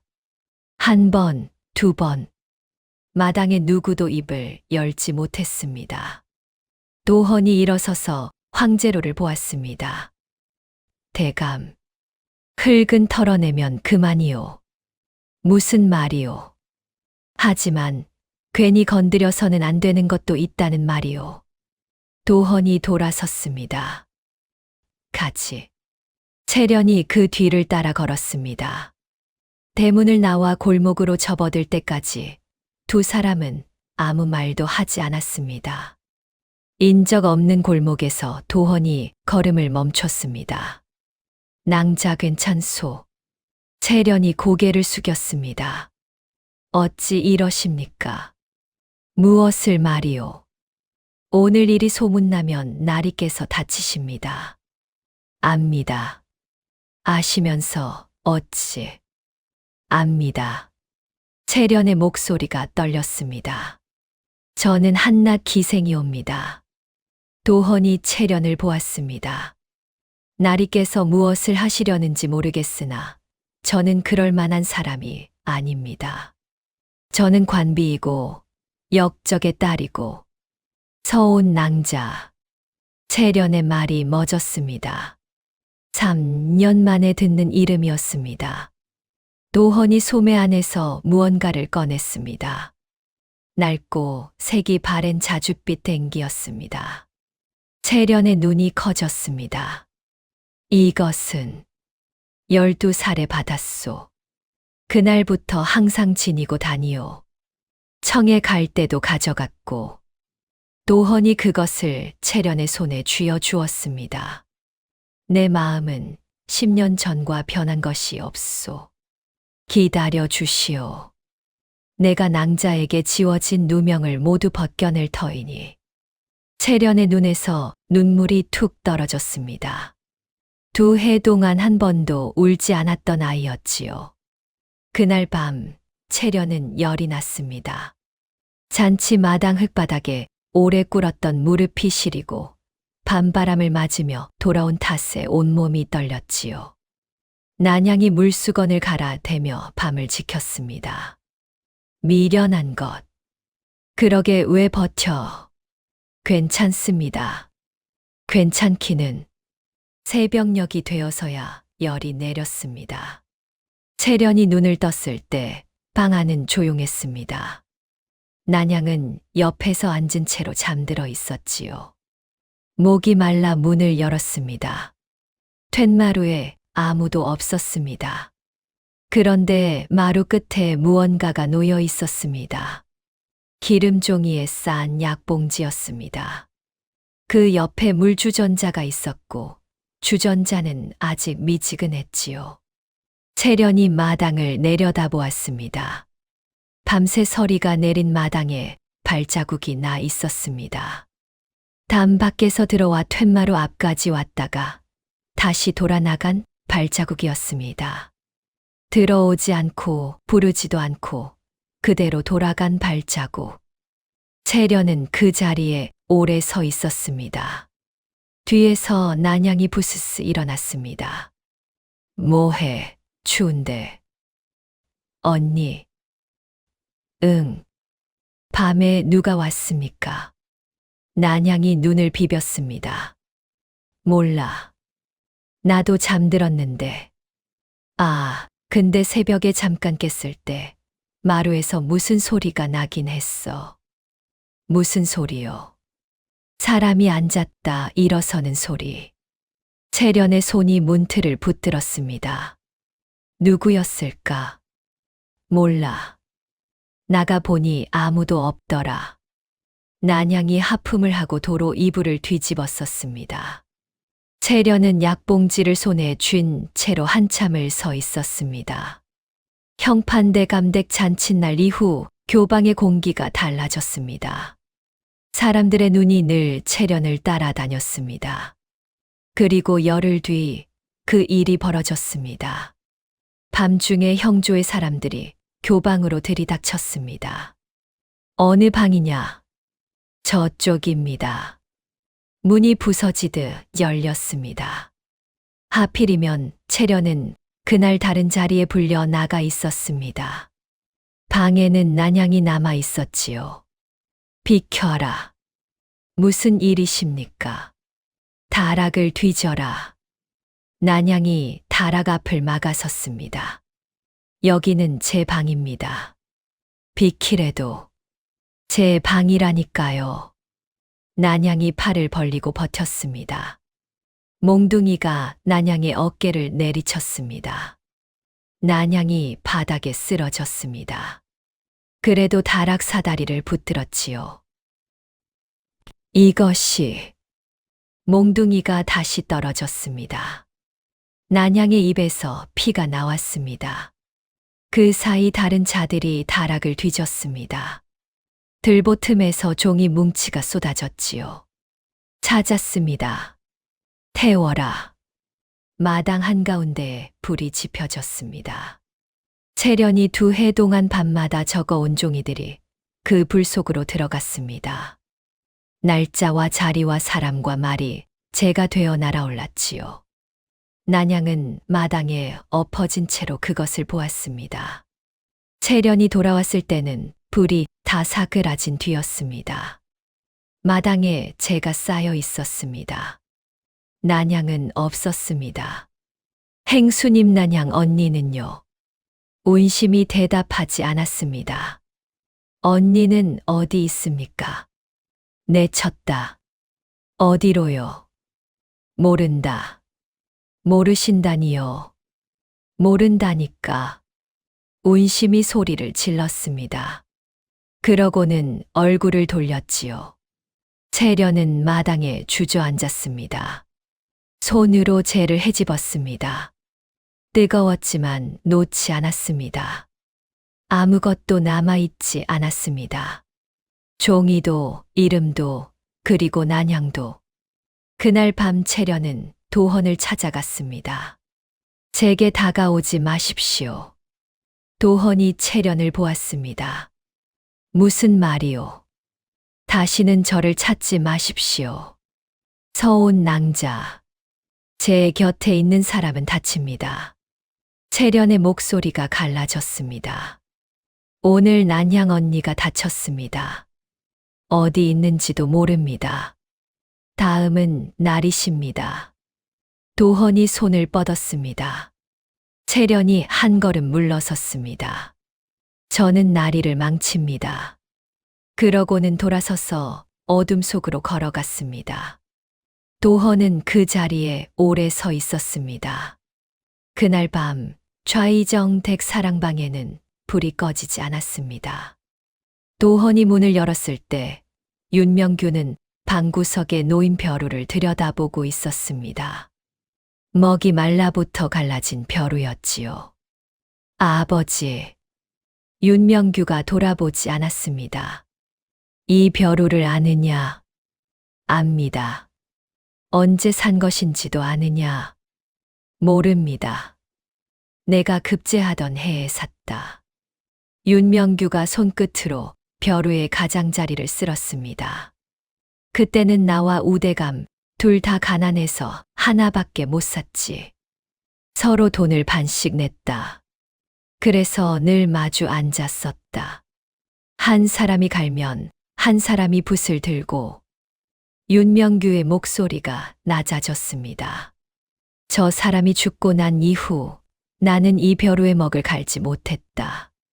도헌이 무릎을 꿇고 앉았습니다. 아버지, 알고 있느냐? 나는 10년째 그 집 앞으로는 못 지나가고 있구나. 윤명규가 그제야 아들을 돌아보았습니다. 눈이 붉었습니다. 내 평생의 벗이라 부른 사람은 하나였다. 그 하나를 내가 지키지 못했어. 방 안이 조용해졌습니다. 도헌은 아버지의 얼굴을 처음 보는 사람처럼 보았습니다. 늘 곧게 앉아 있던 사람, 흔들리는 것을 본 적이 없는 사람이었지요. 그 사람이 지금 벼루 하나 앞에서 무너지고 있었습니다. 아버지, 말해라. 저는 내일 형판대 콘담을 또 물릴 것입니다. 윤명규가 눈을 감았습니다. 그리하면 형판이 가만 있지 않을 게야. 하여 제가 먼저 칠 것입니다. 쉽지 않을 텐데 그래도 하겠느냐. 도헌이 아버지를 마주 보았습니다. 아버지께서 10년을 참으신 것은 저더러 참으라 하신 것이 아니지 않습니까? 윤명규의 어깨가 흔들렸습니다. 한참 뒤에 윤명규가 입을 열었습니다. 도헌아. 예, 아버지. 이 벼루에 먹을 갈 사람은 내가 데려와야겠구나. 같은 밤 교방의 좁은 방에서 채련은 뜬 눈으로 앉아 있었습니다. 아무것도 남지 않았습니다. 종이도 제가 되었고 벗도 사라졌고 그 사람마저 제 손으로 밀어냈지요. 그때 문이 열렸습니다. 운심이었습니다. 행수님. 운심은 문턱에 선 채로 한참 채련을 내려다보았습니다. 그러다 방으로 들어와 앉았지요. 채련아. 예. 내가 오늘 형조에서 받은 것을 돌려주고 왔다. 채련이 고개를 들었습니다. 행수님. 많이 늦었지. 나도 안다. 운심이 무릎 위에 손을 얹었습니다. 마디가 굵은 손이었지요. 내 너에게 한 가지 일러줄 것이 있다. 내가 기생이 되고 2해 동안 험한 자리에 한 번도 안 나간 것이 누구 덕인지 아느냐? 그게 다 내 덕인 줄 알고 있느냐? 채련의 얼굴이 굳었습니다. 무슨 말씀이십니까? 연회가 있던 그 사흘 뒤에 이 방에 사람이 하나 들었다. 바로 윤가 도령이었다. 방 안이 조용해졌습니다. 값을 치르겠다고 하더구나. 너를 험한 자리에 내지 말라고. 채련의 손끝이 떨렸습니다. 어찌하여? 내가 물었다. 그 아이가 나리께 무엇이냐고. 운심이 채련을 보았습니다. 아무 말도 없더구나. 다만 이 일을 내가 알게 되면 이 값은 없던 것이 될 거라고. 채련의 입술이 벌어졌습니다. 운심이 고개를 돌렸습니다. 그래서 굳이 이야기하지 않았다. 채련은 아무 말도 하지 못했습니다. 두 해가 한꺼번에 되짚어졌습니다. 겨울에도 끊이지 않던 땔감. 아픈 아이가 생기면 어디선가 들어오던 약. 험한 자리에서 늘 비켜나 있던 제 이름. 이름이 적히지 않은 약봉지. 설이 내린 마당에 들어왔다가 그대로 돌아나간 발자국. 이 모든 것들이 전부. 채련이 손으로 입을 막았습니다. 전부 그 사람이었구나. 두 해 동안 저 혼자 버텼다고 생각했습니다. 이를 악물고 견뎠다고 생각했지요. 그런데 그 두 해 내내 담 밖에서 자신을 지켜주고 있던 이가 있었던 겁니다. 들어오지도 않고 부르지도 않고. 그런 사람을 어젯밤 제 손으로 밀어낸 얼굴이 떠올랐습니다. 저는 나리를 망칩니다. 그렇게 말하고 차갑게 돌아섰지요. 그 사람은 아무 말도 하지 않았습니다. 변명 한마디 하지 않았습니다. 두 해 동안 한 일조차 한마디도 말하지 않은 사람이었으니까요. 채련의 어깨가 흔들렸습니다. 아무리 고달퍼도 울지 않았던 아이였습니다. 운심이 자리에서 일어섰습니다. 울어라.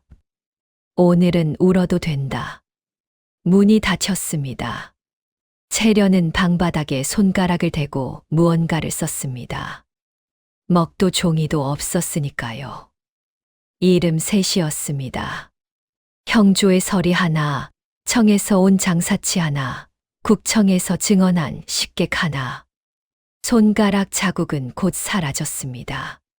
사라지지 않았구나. 채련이 제 관자놀이를 눌렀습니다. 모두 여기 있어. 그 순간 아버지의 목소리가 아주 또렷하게 들렸습니다. 서온아. 예, 아버지. 참된 말은 자리를 가리지 않느니라. 채련이 눈을 떴습니다. 두 해 동안 그 말을 원망했습니다. 자리가 없는 사람에게는 참된 말도 소용이 없다고 생각했으니까요. 채련이 일어섰습니다.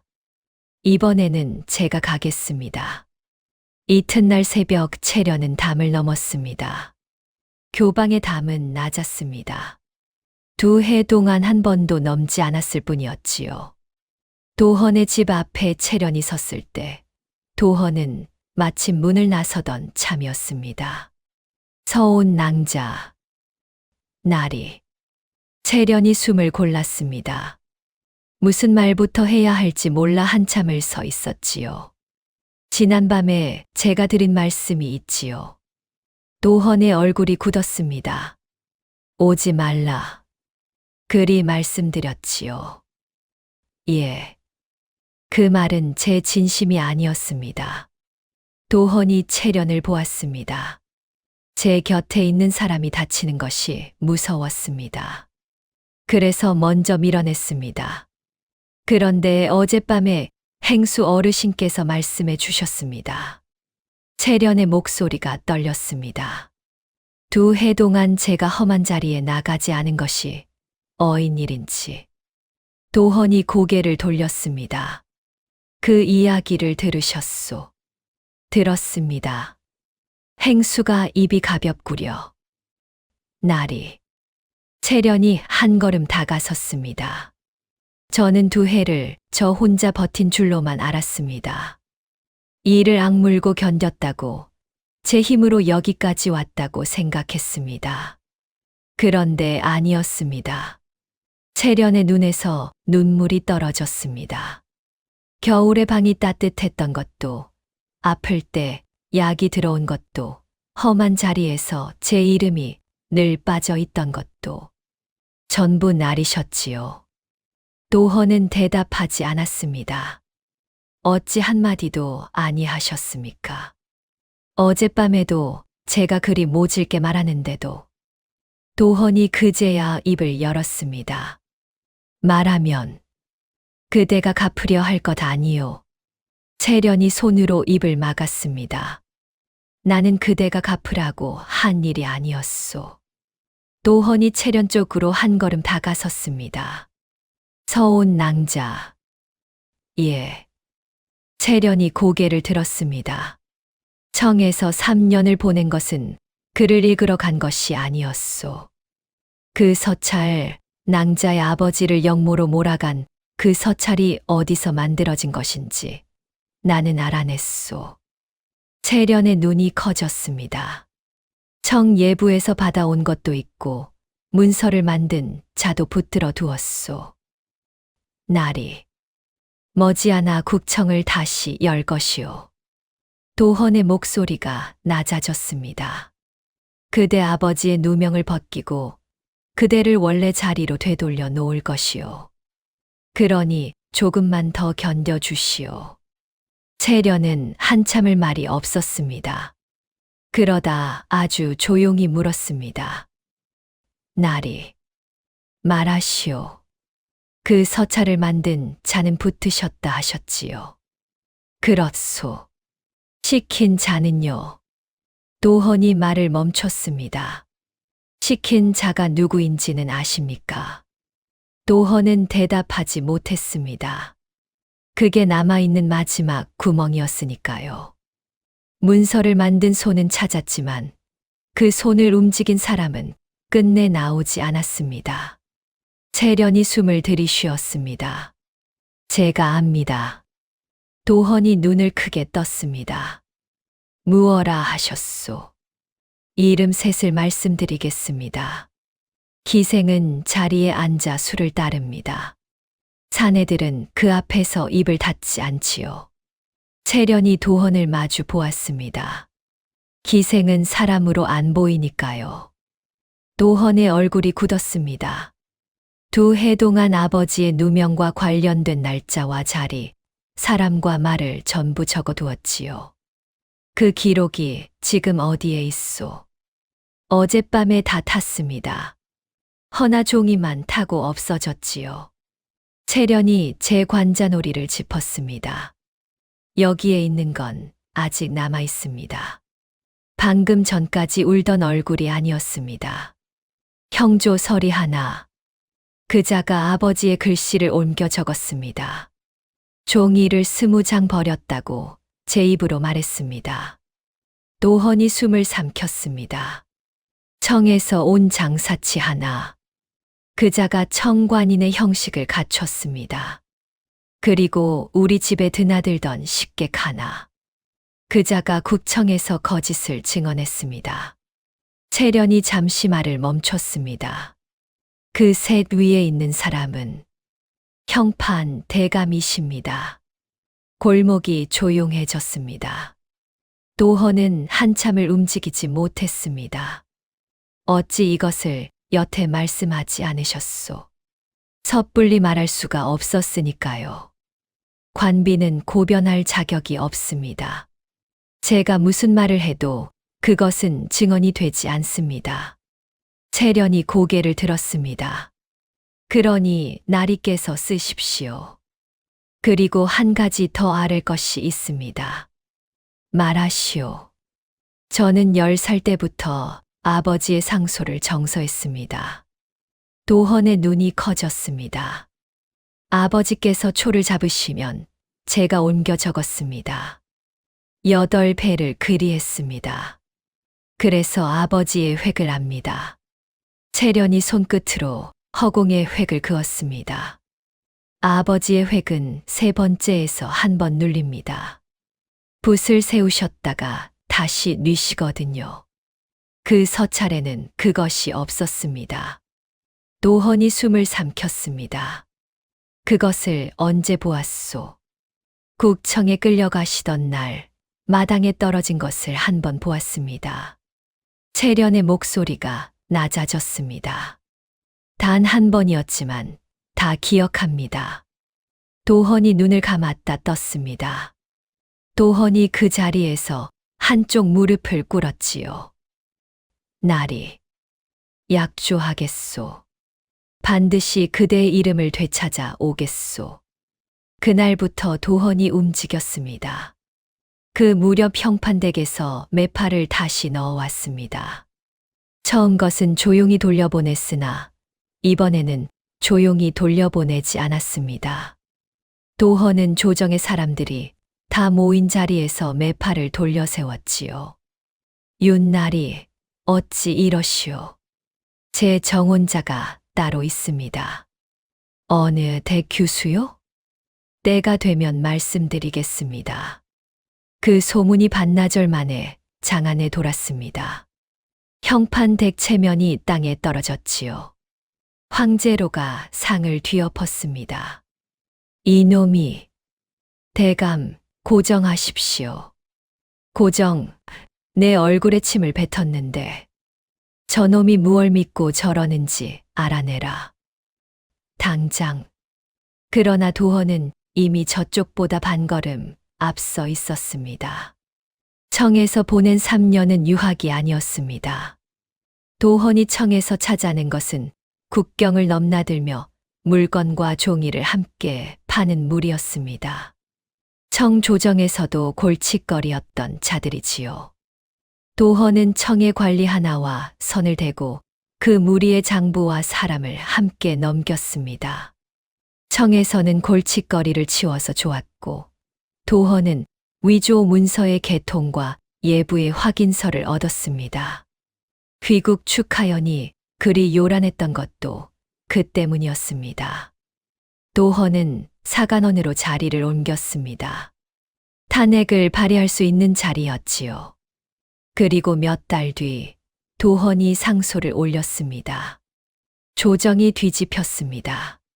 상소가 올라간 다음 날 밤이었습니다. 도헌이 교방을 찾아왔습니다. 이번에는 담 밖에 서 있지 않았습니다. 문을 열고 들어와 마당을 가로질렀지요. 서온이 툇마루로 나왔습니다. 나리, 내일 의금부에 국청이 섭니다. 들었습니다. 그 자리에 그대가 들어야 합니다. 서온이 고개를 끄덕였습니다. 도헌은 바로 다음 말을 잊지 못했습니다. 마당의 등롱 불빛이 두 사람 사이에서 흔들렸지요. 허나 내일 그 자리에 서면 그대가 누구인지 세상이 다 알게 됩니다. 역적으로 죽은 자의 딸이 살아서 기생으로 있었다는 것을 조정이 다 보게 될 겁니다. 도헌의 목소리가 낮아졌습니다. 저는 괜찮습니다. 서온이 대답했습니다. 무섭지 않소. 한참 만에 서온이 입을 열었습니다. 무섭습니다. 2해 동안 이름을 부르지 못하고 살았습니다. 이제 겨우 아무도 저를 모르는데 내일이면 다시 다 알게 되겠지요. 서온이 고개를 들었습니다. 그런데 나리, 말하시오. 저는 숨어서 사는 법을 이미 배웠습니다. 그건 2해면 충분했습니다. 도헌이 서온을 보았습니다. 내일 국청에 서겠습니다. 마당이 조용해졌습니다. 도헌이 손을 들어 올렸습니다. 그러다 멈추고 다시 내렸지요. 서온이 그것을 보았습니다.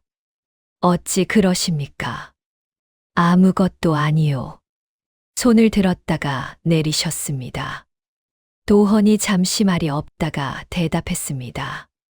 손을 잡고 싶었소. 서온의 눈이 커졌습니다.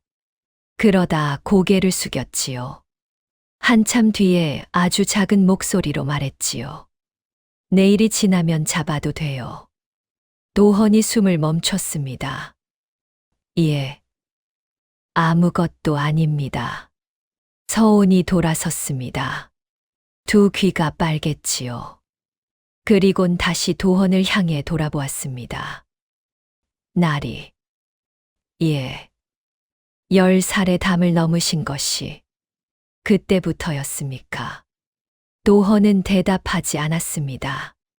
다만 마당에 그대로 서서 서온이 문을 닫을 때까지 움직이지 않았지요. 문이 닫힌 뒤에 도헌이 혼자 중얼거렸습니다. 그때부터였소. 들을 사람은 없었습니다. 의금부의 국청이 다시 섰습니다. 형조판서 황제로가 뜰 아래에 섰습니다. 10년 만에 자리가 뒤바뀐 것이었지요.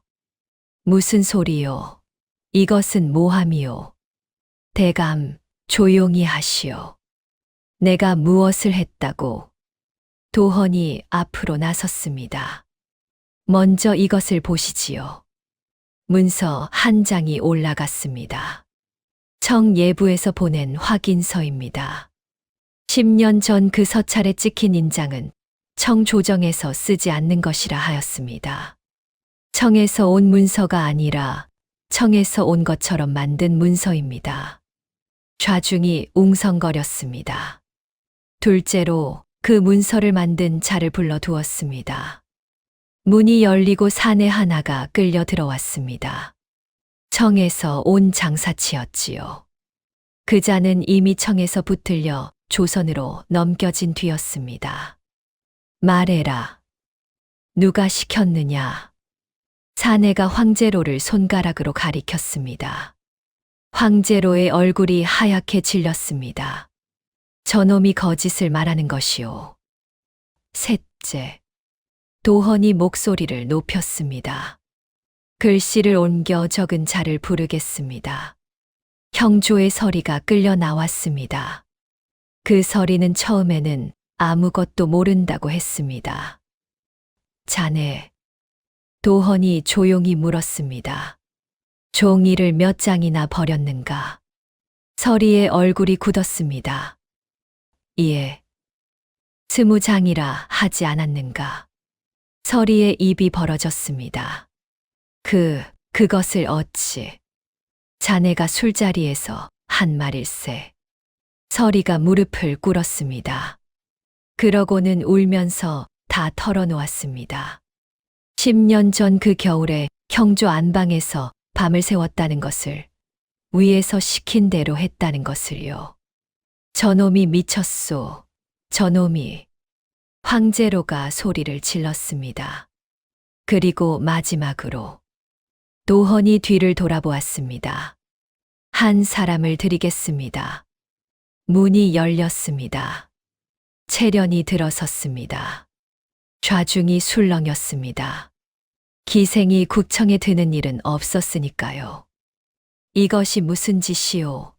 천한 기생을 이 자리에. 황제로가 손가락질을 했습니다. 저 계집이 무슨 증언을 한단 말이오? 도헌이 조용히 대답했습니다. 증언이 아닙니다. 무엇이오? 그러면 직접 눈으로 보시지요. 도헌이 서한 하나를 가운데로 옮기게 했습니다. 종이와 붓 그리고 벼루가 놓였습니다. 스스로 밝히시오. 채련이 무릎을 꿇고 앉았습니다. 그러고는 또렷한 목소리로 말했습니다. 저는 영모죄로 돌아가신 우의정 한정엽의 딸 한서운입니다. 방 안이 얼어붙었습니다. 소인 10살 때부터 아버지의 상소를 정서하였습니다. 8배를 그리하였습니다.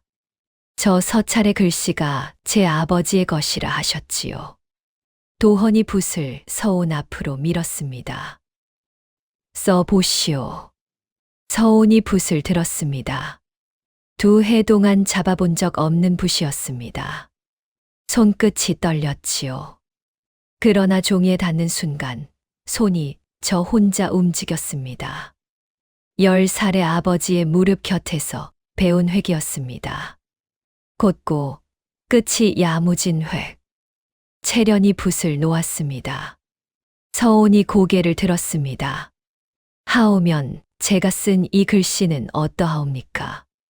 문서를 든 관원이 그 종이와 10년 전 서찰을 나란히 놓았습니다. 그러고는 얼굴이 하얘졌습니다. 같습니다. 무엇이 같단 말이냐? 이 여인의 글씨와 저 서찰의 글씨가 좌중이 술렁였습니다.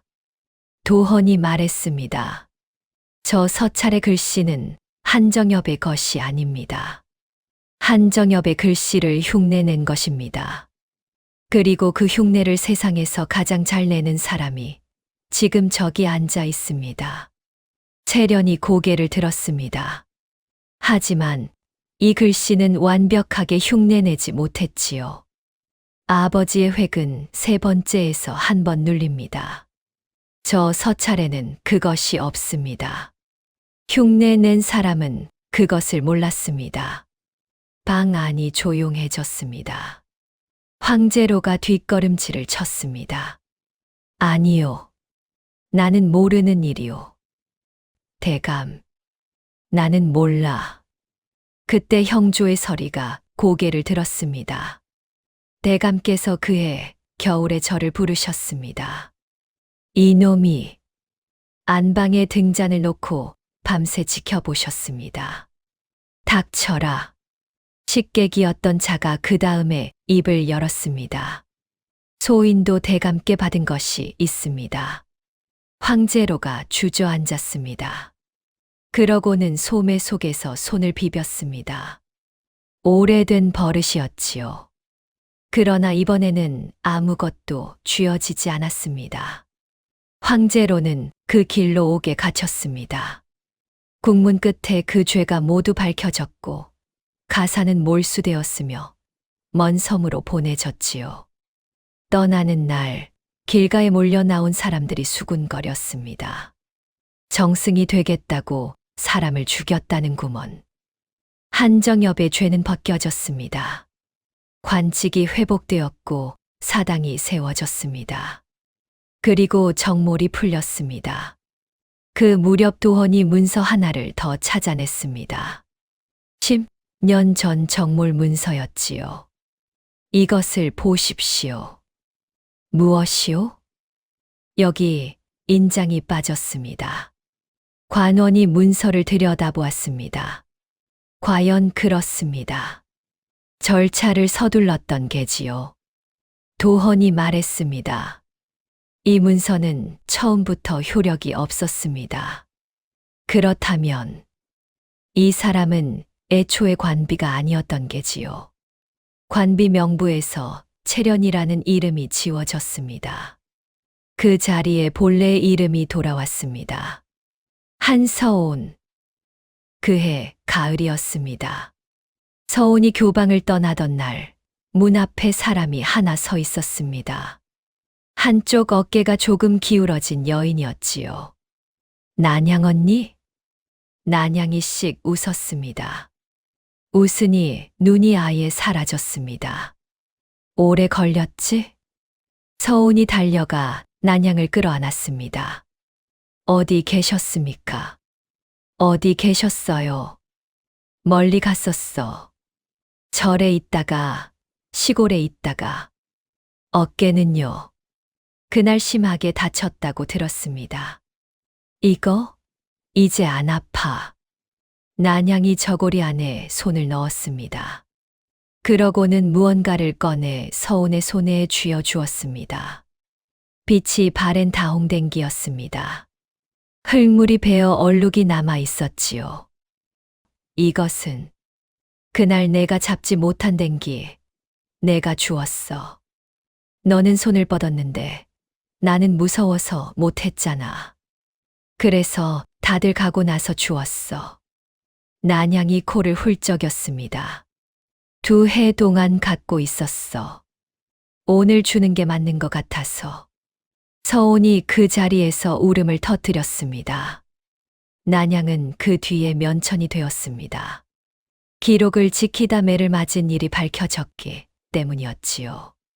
훗날 난양은 서온에게 서찰을 보내왔습니다. 삐뚤빼뚤한 글씨였지만 제 손으로 쓴 것이었습니다. 거기에는 이름 두 자가 크게 적혀 있었지요. 얀양. 행수 운심은 교방에 남았습니다.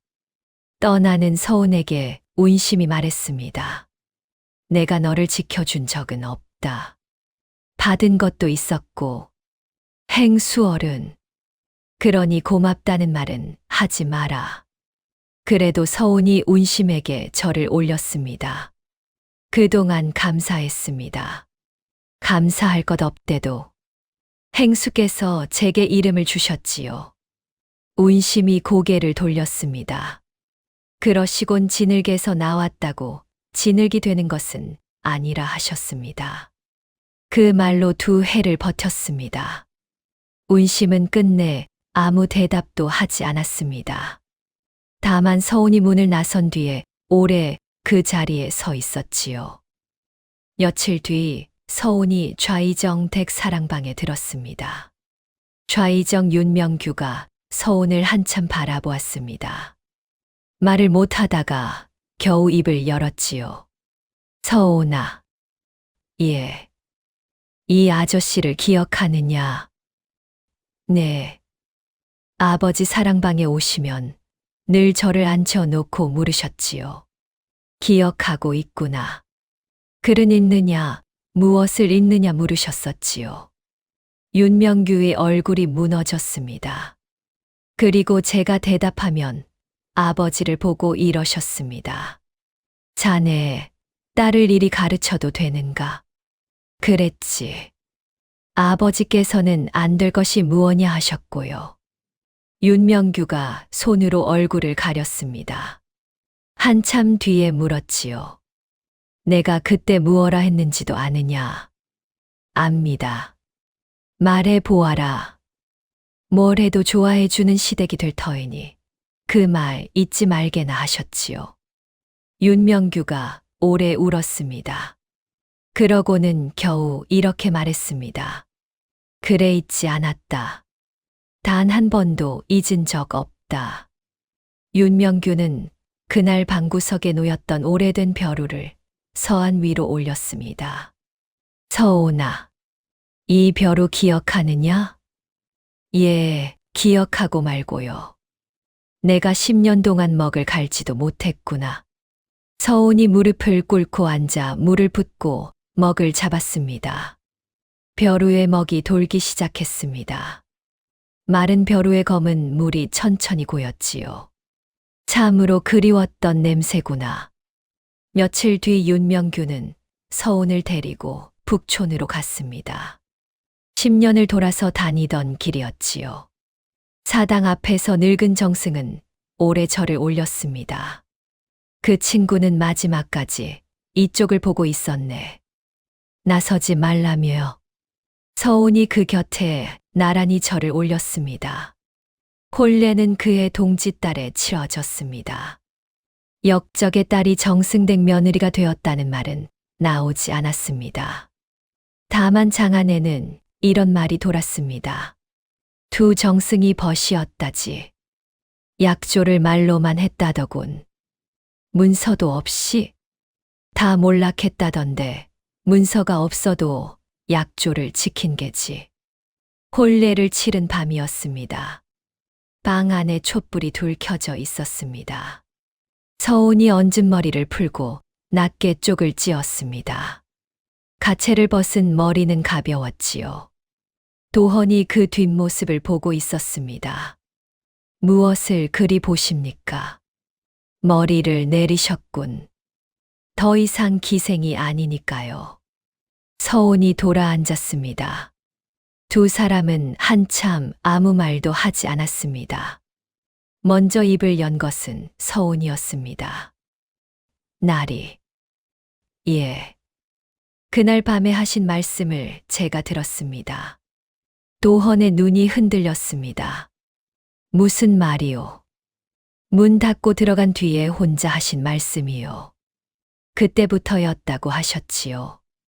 도헌이 고개를 숙였습니다. 귀가 붉어졌지요. 들으셨소? 문이 얇았습니다. 서운이 웃었습니다. 두 해 동안 웃은 적이 없던 사람이었지요. 노헌이 소매 안에서 무언가를 꺼냈습니다.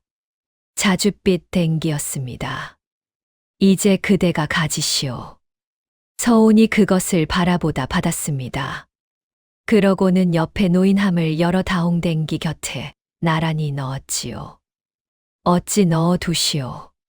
제가 맬 수가 없어서요. 혼례를 올린 사람은 댕기를 매지 않지요, 서방님. 서방님, 이라는 말에 도헌이 잠시 말을 잃었습니다. 그리 부르시오? 부르면 아니 됩니까?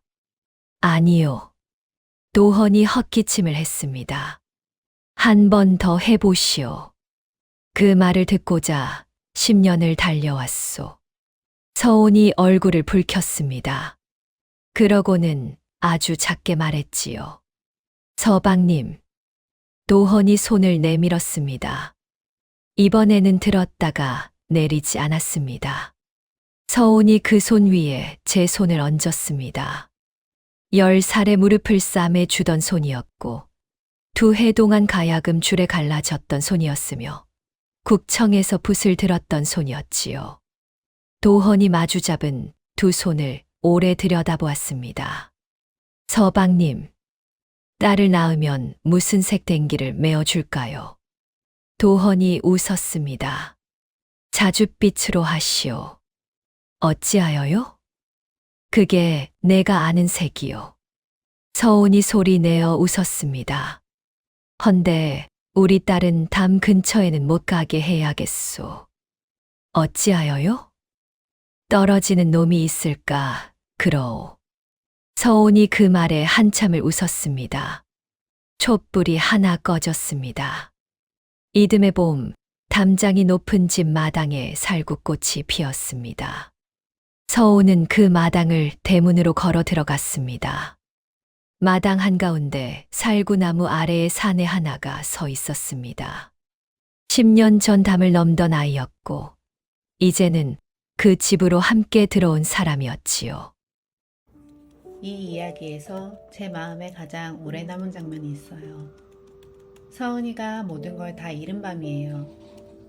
2해 동안 적어둔 종이는 불에 타고 곁을 지켜주던 벗은 쫓겨나고 자신을 지켜주던 이까지 제 손으로 밀어낸 뒤였지요.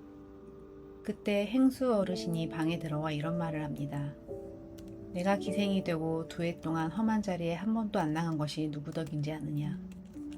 저는 이 대목에서 숨이 턱 막혔어요. 추운 겨울에 방이 따뜻했던 것도, 아플 때 어디선가 약이 들어오던 것도, 험한 자리에서 제 이름만 늘 빠져있던 것도 전부 그 사람이었던 겁니다. 가문이 몰락하고 저 혼자 이 악물고 버텼다고 생각했는데 자신도 모르는 시간 속에서 지켜주고 있던 이가 있었던 겁니다. 그런데 제가 더 오래 붙들고 있었던 건 그 다음이었습니다. 왜 한마디도 안 했을까 하는 것이요. 뒤에 서은이가 묻습니다. 어찌 한마디도 아니하셨냐고요. 그랬더니 이렇게 답합니다. 말하면 그대가 갚으려 할 것 아니요. 나는 그대가 갚으라고 한 일이 아니었소 하고요. 정말 사랑했기에 한 일들이었습니다.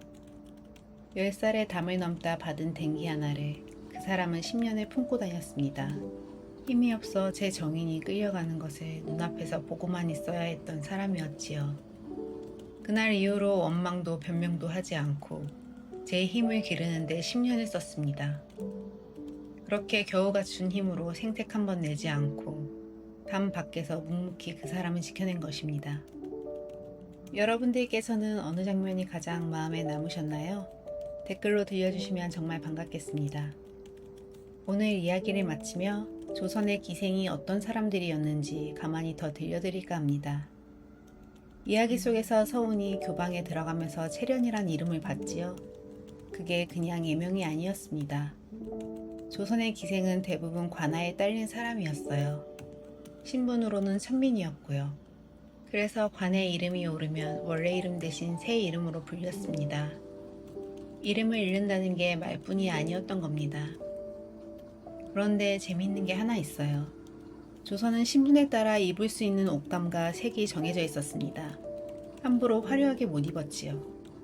그런데 그 규제에서 거의 유일하게 예외였던 사람들이 바로 기생이었습니다. 사대부 부인들도 못 쓰는 색을 기생은 쓸 수 있었어요. 그래서 조선 후기 여인들 옷차림의 유행은 기생들이 앞서 만들었다고 합니다.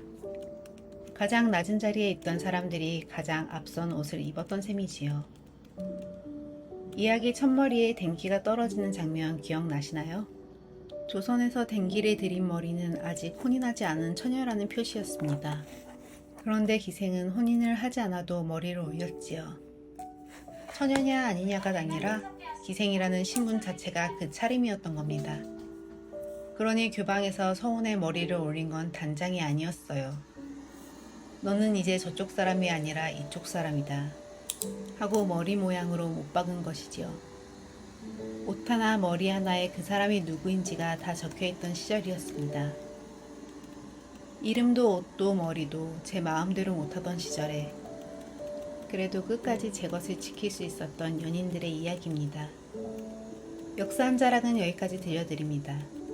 달빛 아래 이야기 오늘도 함께 해주셔서 감사합니다.